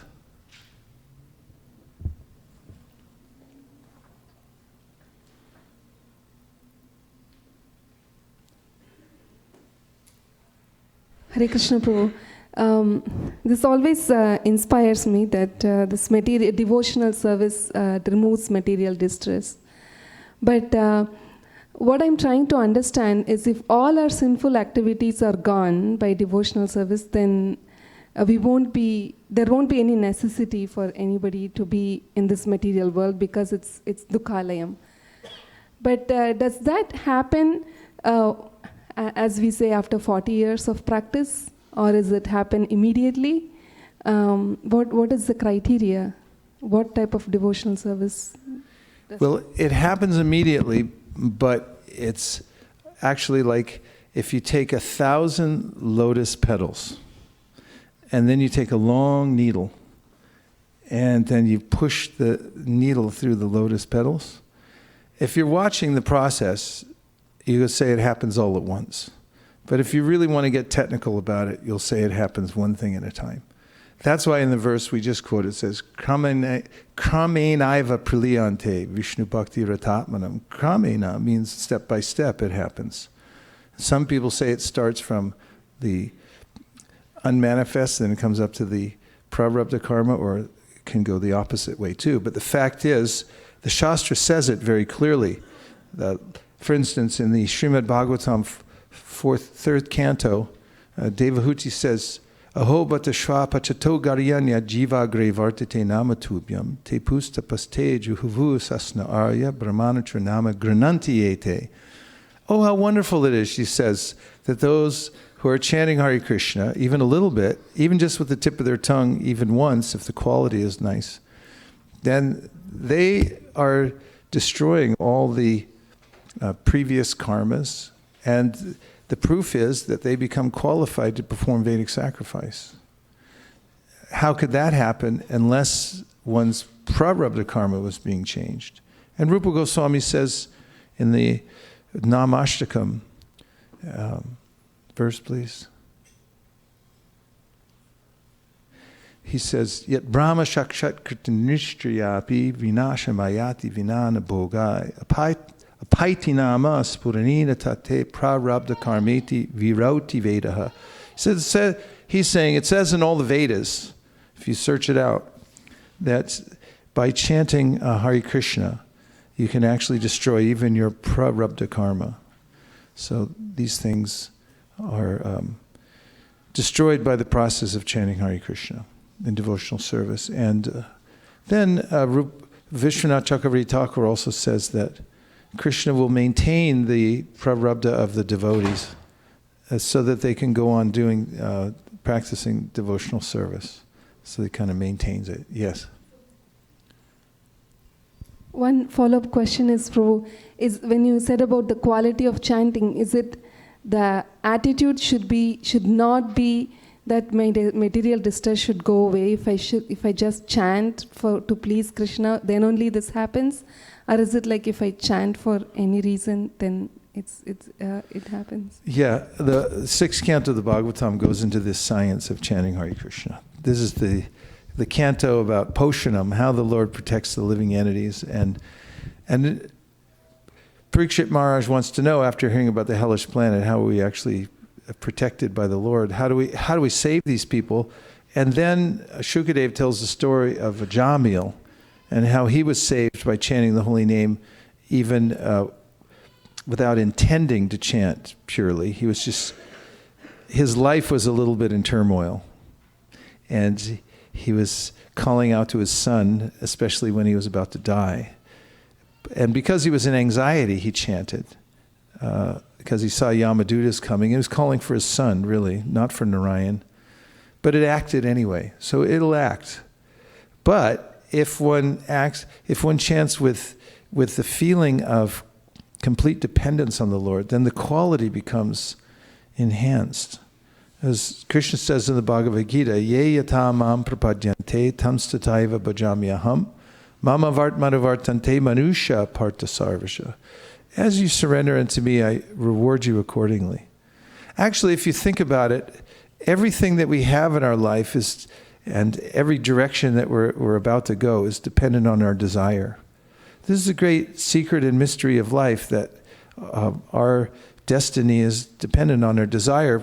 Krishna brings this up in the 8th chapter of the Bhagavad Gita, this chapter called Attaining the Supreme, where he describes how one develops a certain kind of inclination in this life due to association, and then at the end of life, verse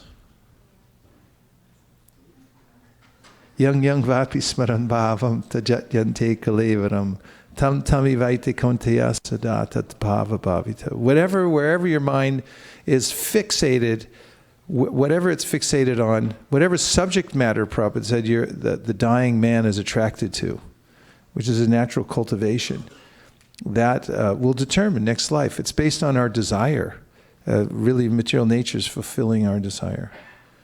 Hope I'm answering your question and not getting lost. Tell me your question again. What did she ask? What's the difference between mixed? Oh, yeah. So anyway, I was just saying that it's important to have intensity of desire. In fact, Rupa Goswami says, Krishna bhakti ras bhavito mati kriyatam yadi kritopi labhyate tatalolyam api mulyam ekalam janma koti suridin. No, I'm sorry. Janma. Okay. Huh? Okay, I'm doing it over again. Do over. Krishna bhakti ras bhavito mati kriyatam yadi kritopi labhyate tatalolyam api mulyam ekalam janma koti sukritina labhyate. So if you get labhyate sukriti, if you gather up all the kind of pious credits in this world, you won't get bhakti. The only way you can get bhakti, the kind of pure bhakti we're talking about here, is if you have an intense desire for it. You got to have what's called lalyam, or greed. This is actually a stage of advancement in devotional service that comes after anartha nivritti, when we become purified. And I don't want anything else. All I want is Krishna. And if you have these kinds of desires that are very pointed, this is called Tivrena Bhakti Yogina. Tivrena means you focus your attention and desire so strongly on Krishna. That's all I want is Krishna. That it acts very quickly. Just like when you focus through a magnifying glass, the sunlight which is diffused, and you put it in one ray, you can start a fire.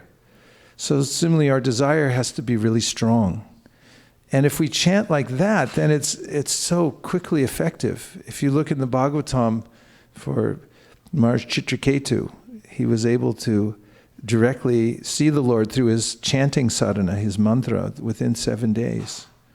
So, yes, it's really dependent on the quality of the chanting, and therefore we should try to develop that kind of intensity of chanting. And if you can't, then it's called Durdaiva Midrisha Mihajini Naraha. Lord Chaitanya said, it's so unfortunate. Just be okay to feel unfortunate and say, like, what did I do? Who did I offend where I can't get anything? I'm chanting, but I don't get anything. And if you start thinking like Krishna, how did I get so unfortunate that I couldn't get anything? Somewhere in my heart I want something, but I don't have anything, I couldn't get anything. And you chant like that, then and in a humble state of mind, because you're so durdaivam, you're so unfortunate. So that's why Mahaprabhu said, here's the solution. Just get really humble and realize that you're nowhere. And when you do that, then of course Kunti said, Janma Ishvarya Shruta Shibir Eda Mana Madapuman Naivar Hat Yavidatum Vai Toma Kinchana Gocharam.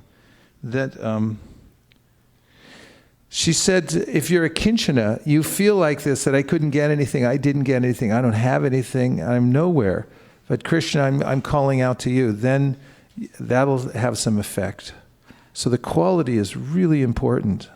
So our practice of devotional service dependent on developing this kind of attitude. You had your hand up for about a half an hour, so let's see what you got. What? Have a little lolium, have a little greed, and go ahead. 1, 2. Hare Krishna. I'd like to hear you elaborate on what Krishna experiences when we chant for him. What Krishna experiences? It's described in the 11th canto of the Bhagavatam what Krishna experiences, and also in the first canto, in the second chapter. The second chapter of the Bhagavatam describes, what is it? Dharma prochita kaitavo tra paramo nirmatsaranam satam vejam vasavam vastu shivaram tapotrayam mulanam Srimad Bhagavate Mahamuni krite kim vaparerishvara sadyo hridyavarudhyate tra kritibi shushu shubhishtakshanat. So it's describing, this is like the manifesto of the Bhagavatam. It's saying, first of all, this Bhagavatam is not for cheaters, and it's not going to cheat you. It's going to tell you the absolute truth. And cheaters can apply elsewhere, because this is not for people who want something in the material world. It's for people who are going all out for Krishna. Dharma prochita kaitavo tra paramom nirmat saranam satam. It's for people who are also envious. Vedam vastavam. So then it's describing how it's the essence of all the Vedas. And then it comes sadya hridyavarujyate tra kritibi shushu shubhishtakshanat. So those who are attentive to hearing the Bhagavatam, and they're very eager to chant Hare Krishna, hear about Krishna in the Bhagavatam, for them, sadya hridya avarujyate means that Krishna, his mood is, when you chant like that, he says, I'm not leaving. I'm not leaving this person's heart. Mukharvin, can you give me that verse from the 11th canto? That parallels this. It's in the 11.1. 11.255. Give me 11.255. It's a parallel verse. It's actually quoted by Vishwanath Chakravarti Thakur when he comments on this verse, which says, Hridya, that the Lord becomes camped out in your heart. He'll set up a camp there. He won't leave if you have that mood. And then this verse, if you'll see 11.255, just the verse translation will blow your mind. And if you want your mind blown, then cover your ears. And put a blinder on, by the way, too. The Supreme Personality of Godhead is so kind to the conditioned souls that if they call upon him by speaking his holy name, even unintentionally or unwillingly, the Lord is inclined to destroy innumerable sinful reactions in their hearts. Therefore, when a devotee who has taken shelter of the Lord's lotus feet chants the holy name of Krishna with genuine love, the Supreme Personality of Godhead can never give up the heart of such a devotee. One who has thus captured the Supreme Lord within his heart is to be known as Bhagavata Pradhana, the most exalted devotee of the Lord. You can start weeping now. Because, someone may say, well, this is over the top compassionate. How could anybody be like that? And this is what the Bhagavatam is screaming at us over and over again. Uddhava is saying, why would you go anywhere else? The question comes up at Naimisharanya. The sages say, Kova Bhagavatasya. Who is it who won't take this? The answer comes later on. Someone who's killing themselves. Someone is absolutely on a suicide course, that I want to kill myself. Kill the soul, Atmaha. So this is, the Krishna's compassion comes to the devotees. And when you try even a little bit, Krishna says in the Bhagavad Gita that, verse please, a little bit. Neha bikramanashosti pratyavayana vidyate swalpamapyasya dharmasya tarate mahato bhayat.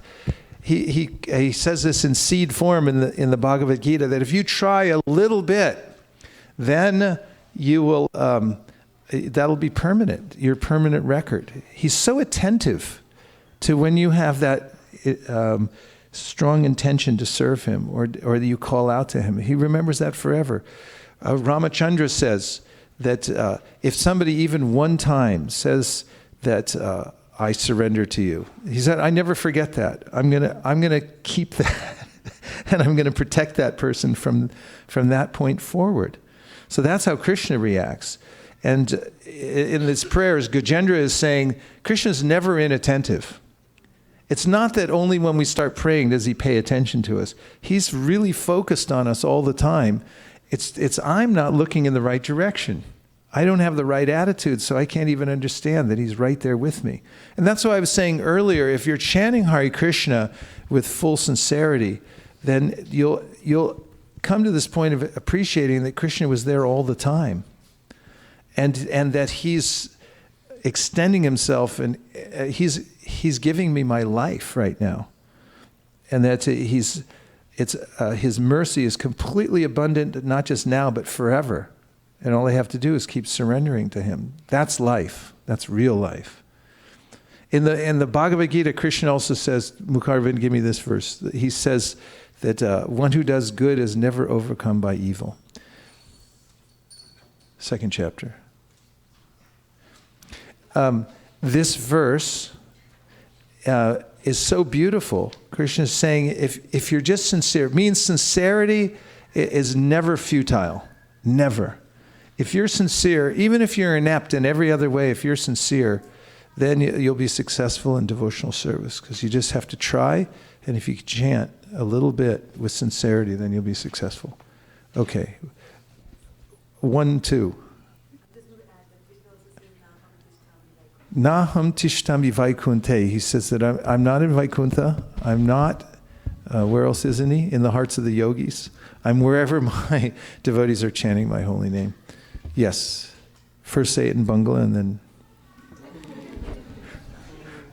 Thank you, Prabhu, for the nice class. Prabhu, actually, the last line which was saying, one who has thus captured the Supreme Lord within his heart is to be known as Bhagavat Pradhana, the most exalted devotee of the Lord. So that reminded me of the Chaurashtakam, like the 7th and 8th verse, Bilbha Mangala Thakur is explaining, you can go away, but in my heart I have captured you in the prison house of my heart. And from there you will not be able to go for thousands of years. So that reminded me of that verse. Thank you. And, nice one. And Prabhu, one other question is on the song. So in the song, it directly mentioned that Radha Krishna, but it remembered me a pastime of yours. You were explaining that you said to Malati Mataji, Radhe Radhe, and she replied that we say Hare Krishna. Right? What was that? You texted to Malati Mataji saying Radhe Radhe, and she replied that we say Hare Krishna. Malati Mataji. So, yes. Malati Prabhu. Oh, Malati said, yes. Yeah. So you texted her saying Radhe Radhe, and she replied to you that we say Hare Krishna, Prabhupada said. Yes. So in the song, so is it like Bhaktivinoda Thakur could have put Hare Krishna directly there, but he put Radha Krishna because he was meaning to chant Hare Krishna, right, actually. So Prabhu, is there any specific reason that he put Radha Krishna directly rather than putting Hare Krishna in the song? Bhaktivinoda Thakur? Yeah, what do you think? I don't know, but I'll answer it a different way that might be more helpful and I might have more insight into. Prabhupada was careful that we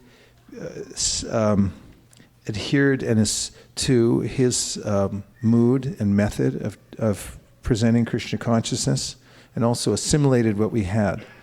And the propensity for devotees to go to Vrindavan or any other dham, and then suddenly become Babajis or pure devotees, or start mixing with all the locals and think, hey, I'm a local too, was acute. In other words, it happened a lot.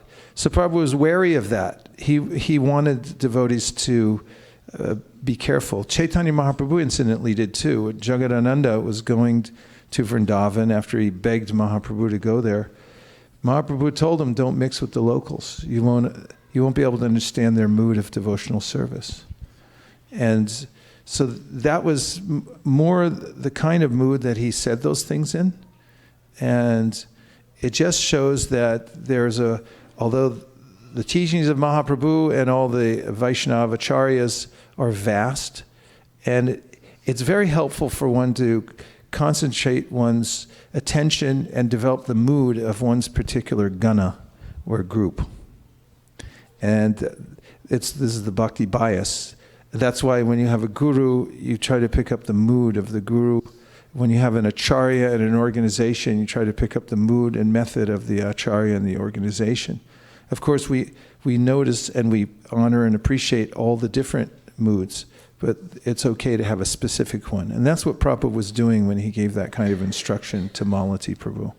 It's like, don't start getting all vraj on me, that kind of thing. Like Prabhupada was careful about those things when devotees try, because externally, the person, even who's a Ragatmika bhakta, whose heart is already melted, they're way into the process even of bhava bhakti, then externally they're still following rules and regulations to set an example for others. And so Prabhupada was wary of people going off and, prematurely exhibiting all kinds of things. And I'm not saying that's there from just saying Radhi Radhi, but it's in the same vein. That was the idea that Prabhupada propagated amongst his disciples, to be very careful and follow a standard path. Okay, we're almost to the end, and Sundarananda Prabhu gets the mic. Oh, who else was waiting? Vrindavan's sitting over waiting for like 2 hours. Okay. Go ahead, make your point, and then your father is going to follow up. You were talking about the power of chanting the holy name, and I remember this verse from the first canto of Srimad Bhagavatam and the first chapter. I forgot which verse. Which verse. I'm pretty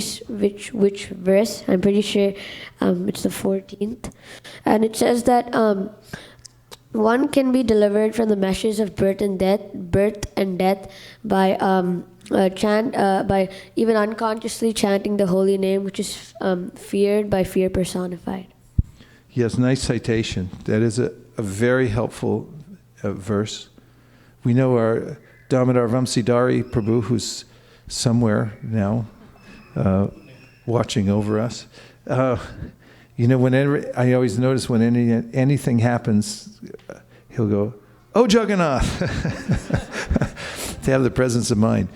The blackboard starts to fold. Jagannath! Okay, Sundarananda Prabhu, let's see if you can follow that one. Well, I was just remembering the point, and I want to reflect back.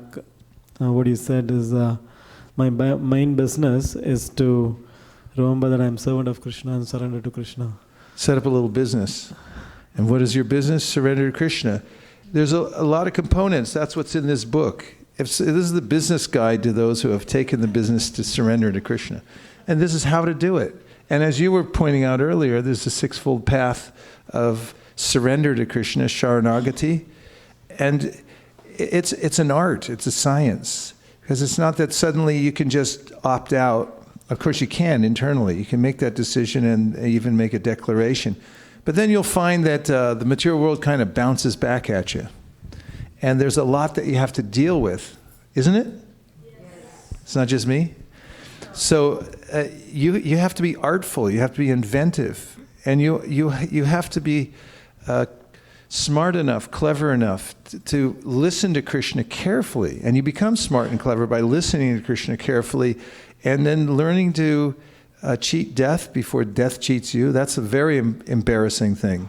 To run out your time that you've been allotted, and all of a sudden you get cheated by death that can jump in at any minute, so don't get cheated. Oh, yes, Vishakalila in the back for the trifecta in the one family. And Raja will go for 4, yeah. But we're down to 4 minutes also. Hare Krishna Prabhu. So as we progress, we become very casual about chanting. We expect that very quickly we'll see Krishna everywhere. But when that's not the case, we become frustrated and mechanical about chanting. It's difficult to focus the mind, yet we are compelled to chant because of the order of Guru, and also because of the deep knowledge that we have to do chanting to purify our heart. So what is a devotee supposed to feel when he or she chants Hare Krishna?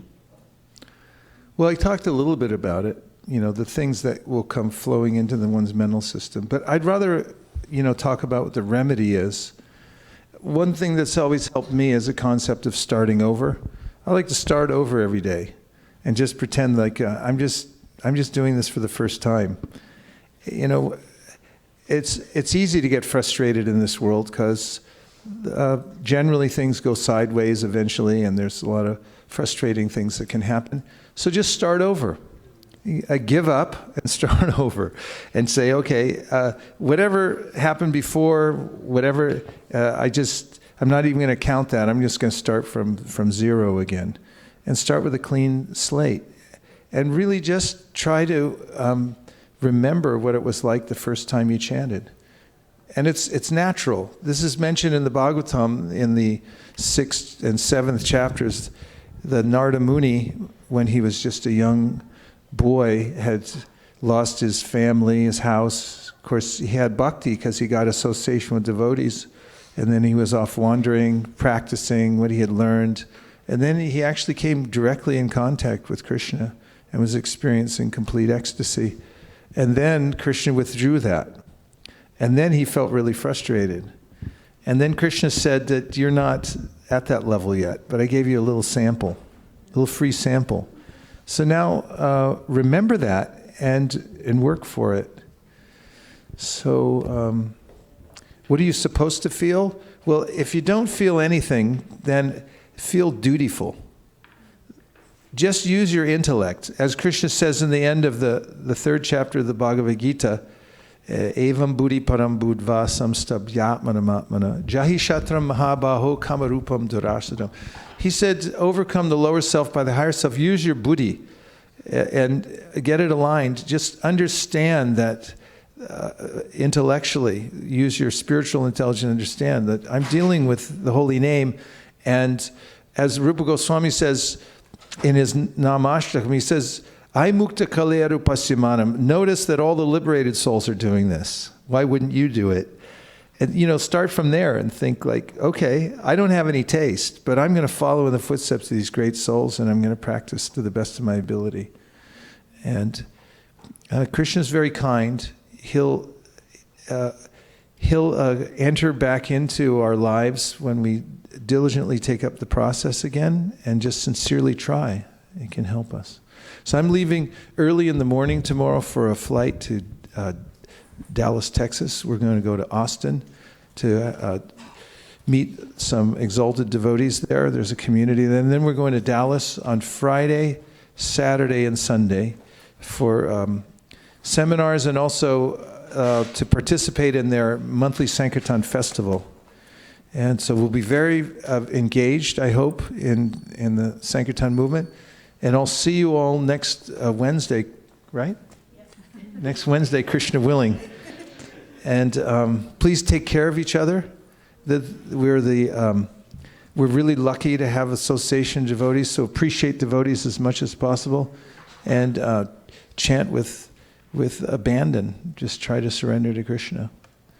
And thank you very, very much for coming out tonight and for everyone who joined us online. Unfortunately, we're out of time, but the Pujari hasn't stepped back in. Do you have a quick comment?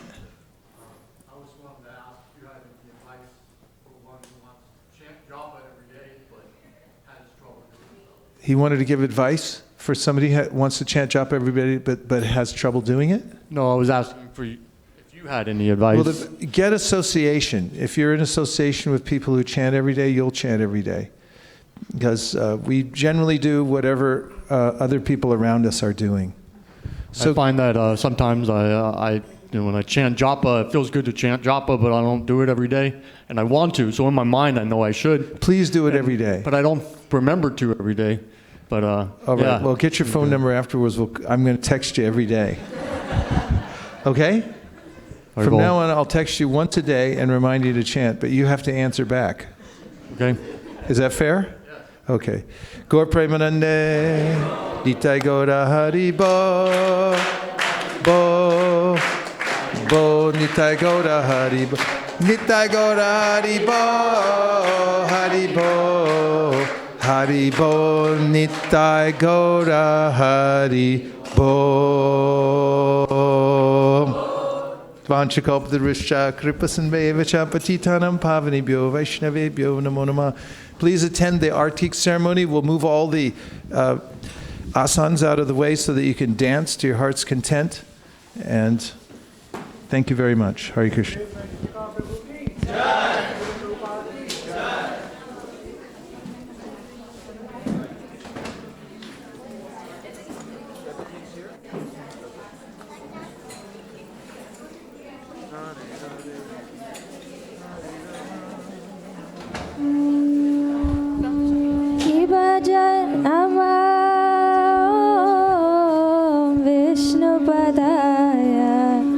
Krishna Prestaya Bhutale Srimate Bhakti Vedanta Swami Iti Namine.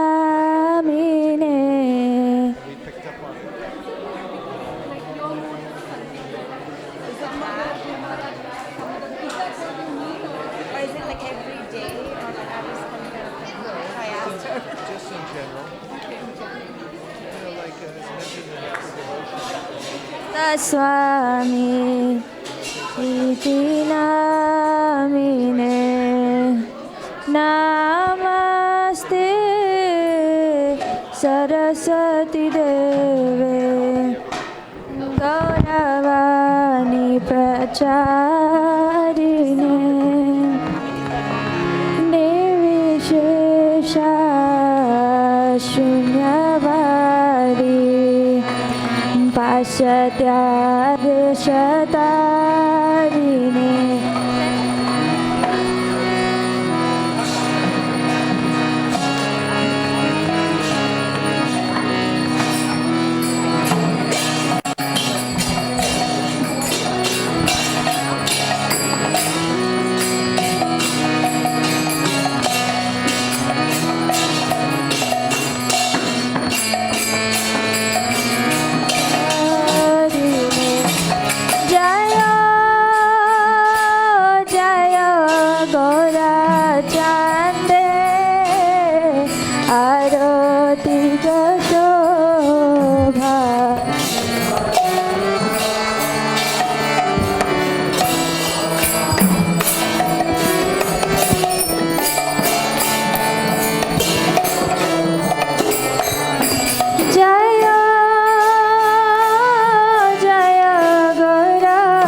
बाजे करताला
भाताची विनोद देखे गोरा संवाद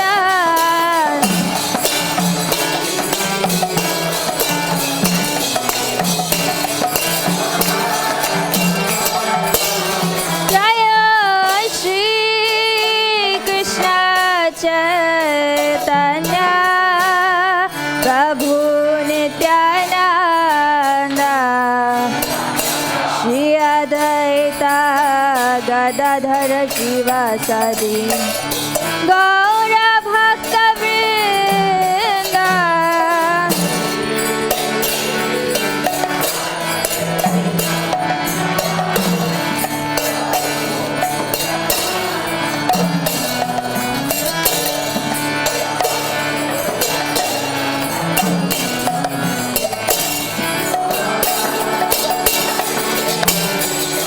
जय श्री कृष्ण चैतन्य प्रभु नित्यानंद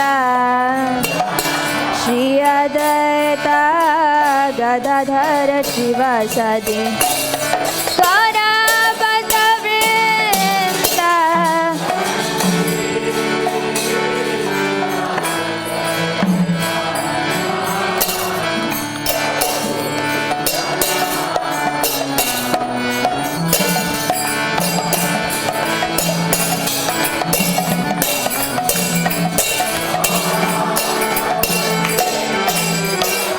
जय श्री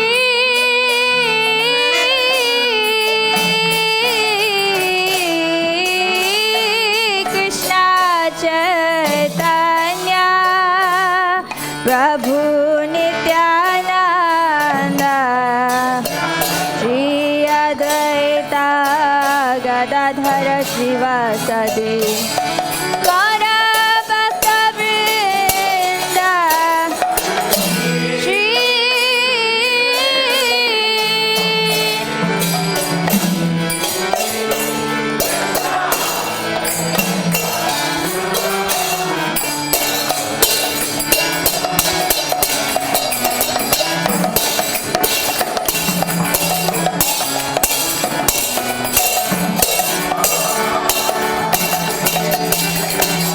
जय Shri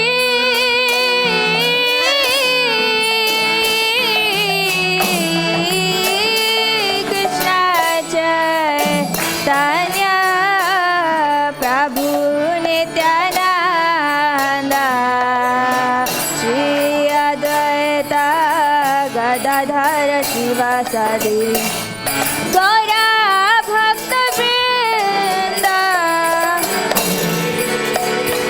Don't lie. Let's keep going.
Hare Krishna, Krishna Krishna, Hare Hare, Hare Rama, Rama Rama, Hare Hare.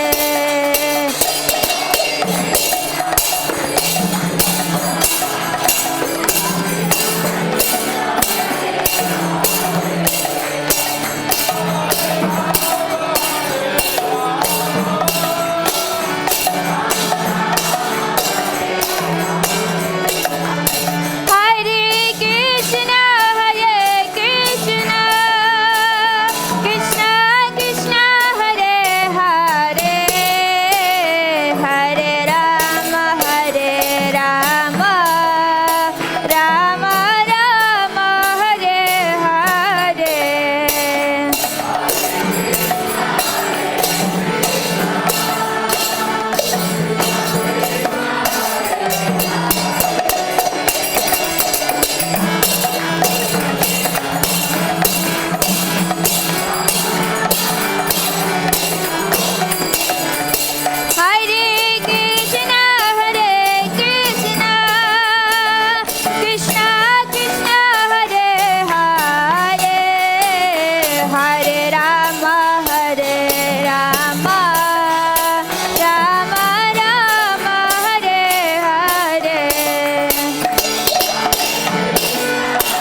Vishnupad Paramahamsa Parivrajakacarya Ashtottara Shata Shri Srimad His Divine Grace Bhaktivedanta Swami Srila Prabhupada ki Jayom Vishnupad Paramahamsa Parivrajakacarya Ashtottara Shata Shri Srimad His Divine Grace Bhaktisiddhanta Saraswati Goswami Maharaj ki Ananta Koti Vaishnava Vrinda ki Namacharya Shri Haridas Thakur ki Prem se kaho Shri Krishna Chaitanya Prabhu Nityananda Shri Advaita Gadadhar Srivasadi Gaura Bhaktivinoda ki Shri Vrindavan Dham ki Shri Mayapur Navadvip Dham ki Purushottam Kshetra Jagannath Puri Dham ki Ganga Mai ki Yamuna Mai ki Bhakti Devi ki Tulasi Maharani ki Grantaraj Srimad Bhagavatam ki Transcendental Book Distribution ki Samaveda Gaura Bhaktivinoda ki All glories to the assembled devotees. All glories to the assembled devotees.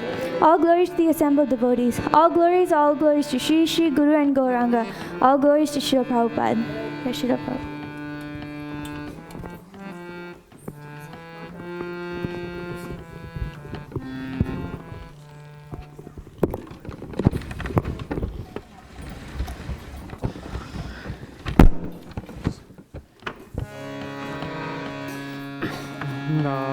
Namaste Narashingaya.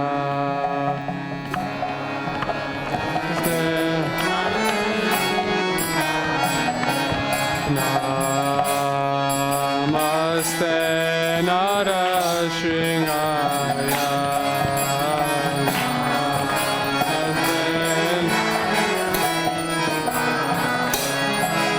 Prahalada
Narashingamadem Sharanam Prapadem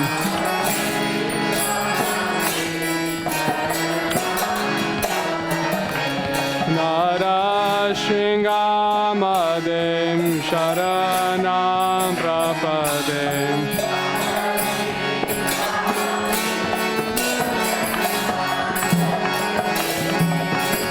Namaste Narashingaya. Namaste Narashingaya. Prahalada Lada Daine.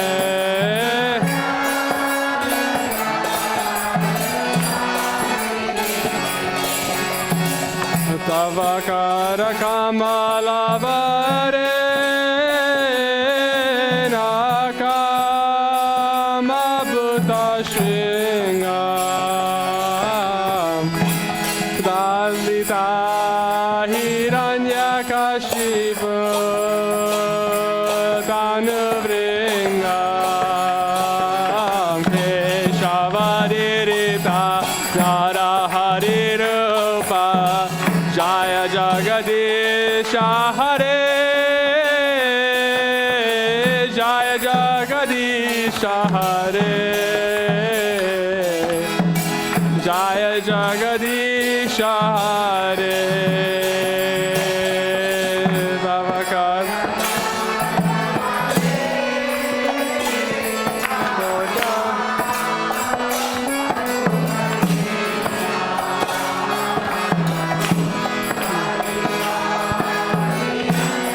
Jagadita Nara Hari Rupa Jai Jagadish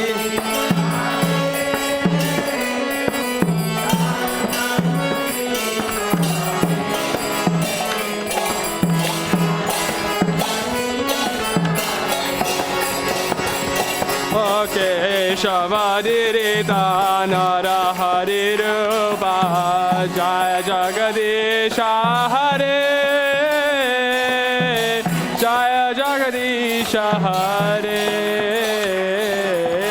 Jaya Jagadisha Hare Keshavarita Nara Hari Rupa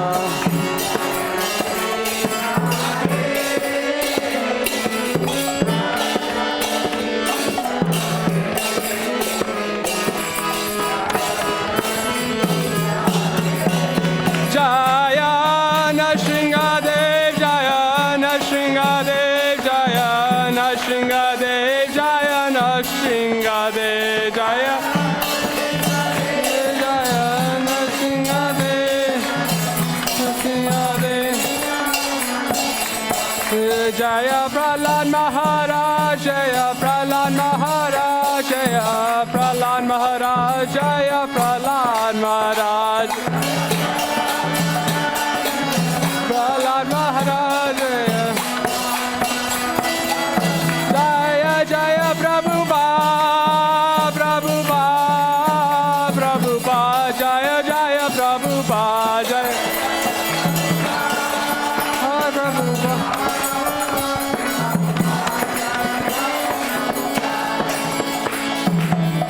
Shingare Bhagwan ki jai, Prahlad Maharaj ki jai, Srila Prabhupada ki jai.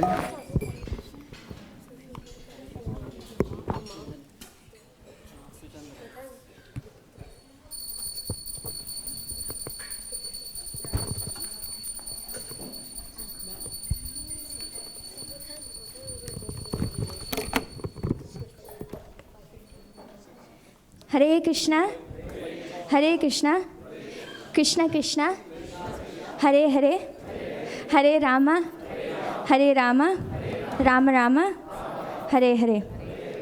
So we'd like to welcome you all to the Wednesday evening program, and it's so nice that in the middle of the week we get this flash flood of mercy and association of Vaisesika Prabhu, especially in this wonderful Sangha. So thank you very much for coming. And we'd like to thank His Grace Vaisesika Prabhu, who is now so busy traveling, and he was so kind enough to give us his time all of last week, and we get to have him today, and he'll be traveling next week. But today his class was regarding a dive into the nectar of devotion and the characteristics of devotional service. He spoke about the first two, which were that when one takes up to devotional service, one immediately becomes relieved of all material miseries. And he ended with a very refreshing comment about how we should sincerely take up to chanting of the Hare Krishna mantra and start over every single day afresh. Thank you very much to Prabhu.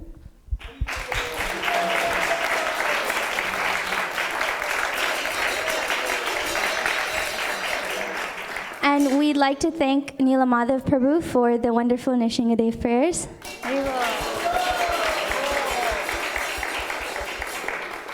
So before we move on to our sponsor, are there any newcomers for today? Haribo, welcome. Where are you from? Would you like to introduce yourself? Yeah, I'm actually from Seattle. Okay. So I was here in the Bay Area for this week, and I had heard a lot about this ISKCON Mountain View Temple. Okay. Your name is? Shweta. So Shweta from Seattle, thank you very much for coming. Haribo.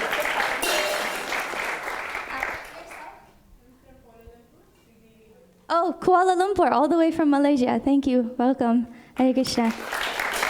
You're with your mother? Is this your mother? My sister. Okay. Haribo. Prabhu? Okay. Welcome to the community. Hare Krishna. Yeah. Haribo. So our sponsor for today is Ujjwala Rasa Mataji. Is she here? Oh, okay. Would you like to any occasion?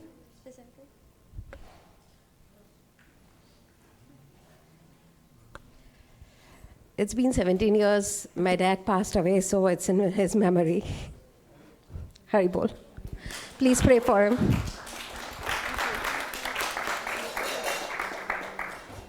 And today's feast was cooked by Vishwapati Prabhu, Rupashri Mataji Rohini, and Shruba Mataji. And if any of you would like to assist in cleaning the temple, it would be an extra 30 minutes and a group effort, and it would be very pleasing to Vaisesika Prabhu and Srila Prabhupada. So please join us. And if you can contact Vrindavan Priya Prabhu, who will be leading the effort. And now, after Prasadam prayers, we will be honoring Prasadam, which will be served in the corridor over there. Thank you very much. Hare Krishna.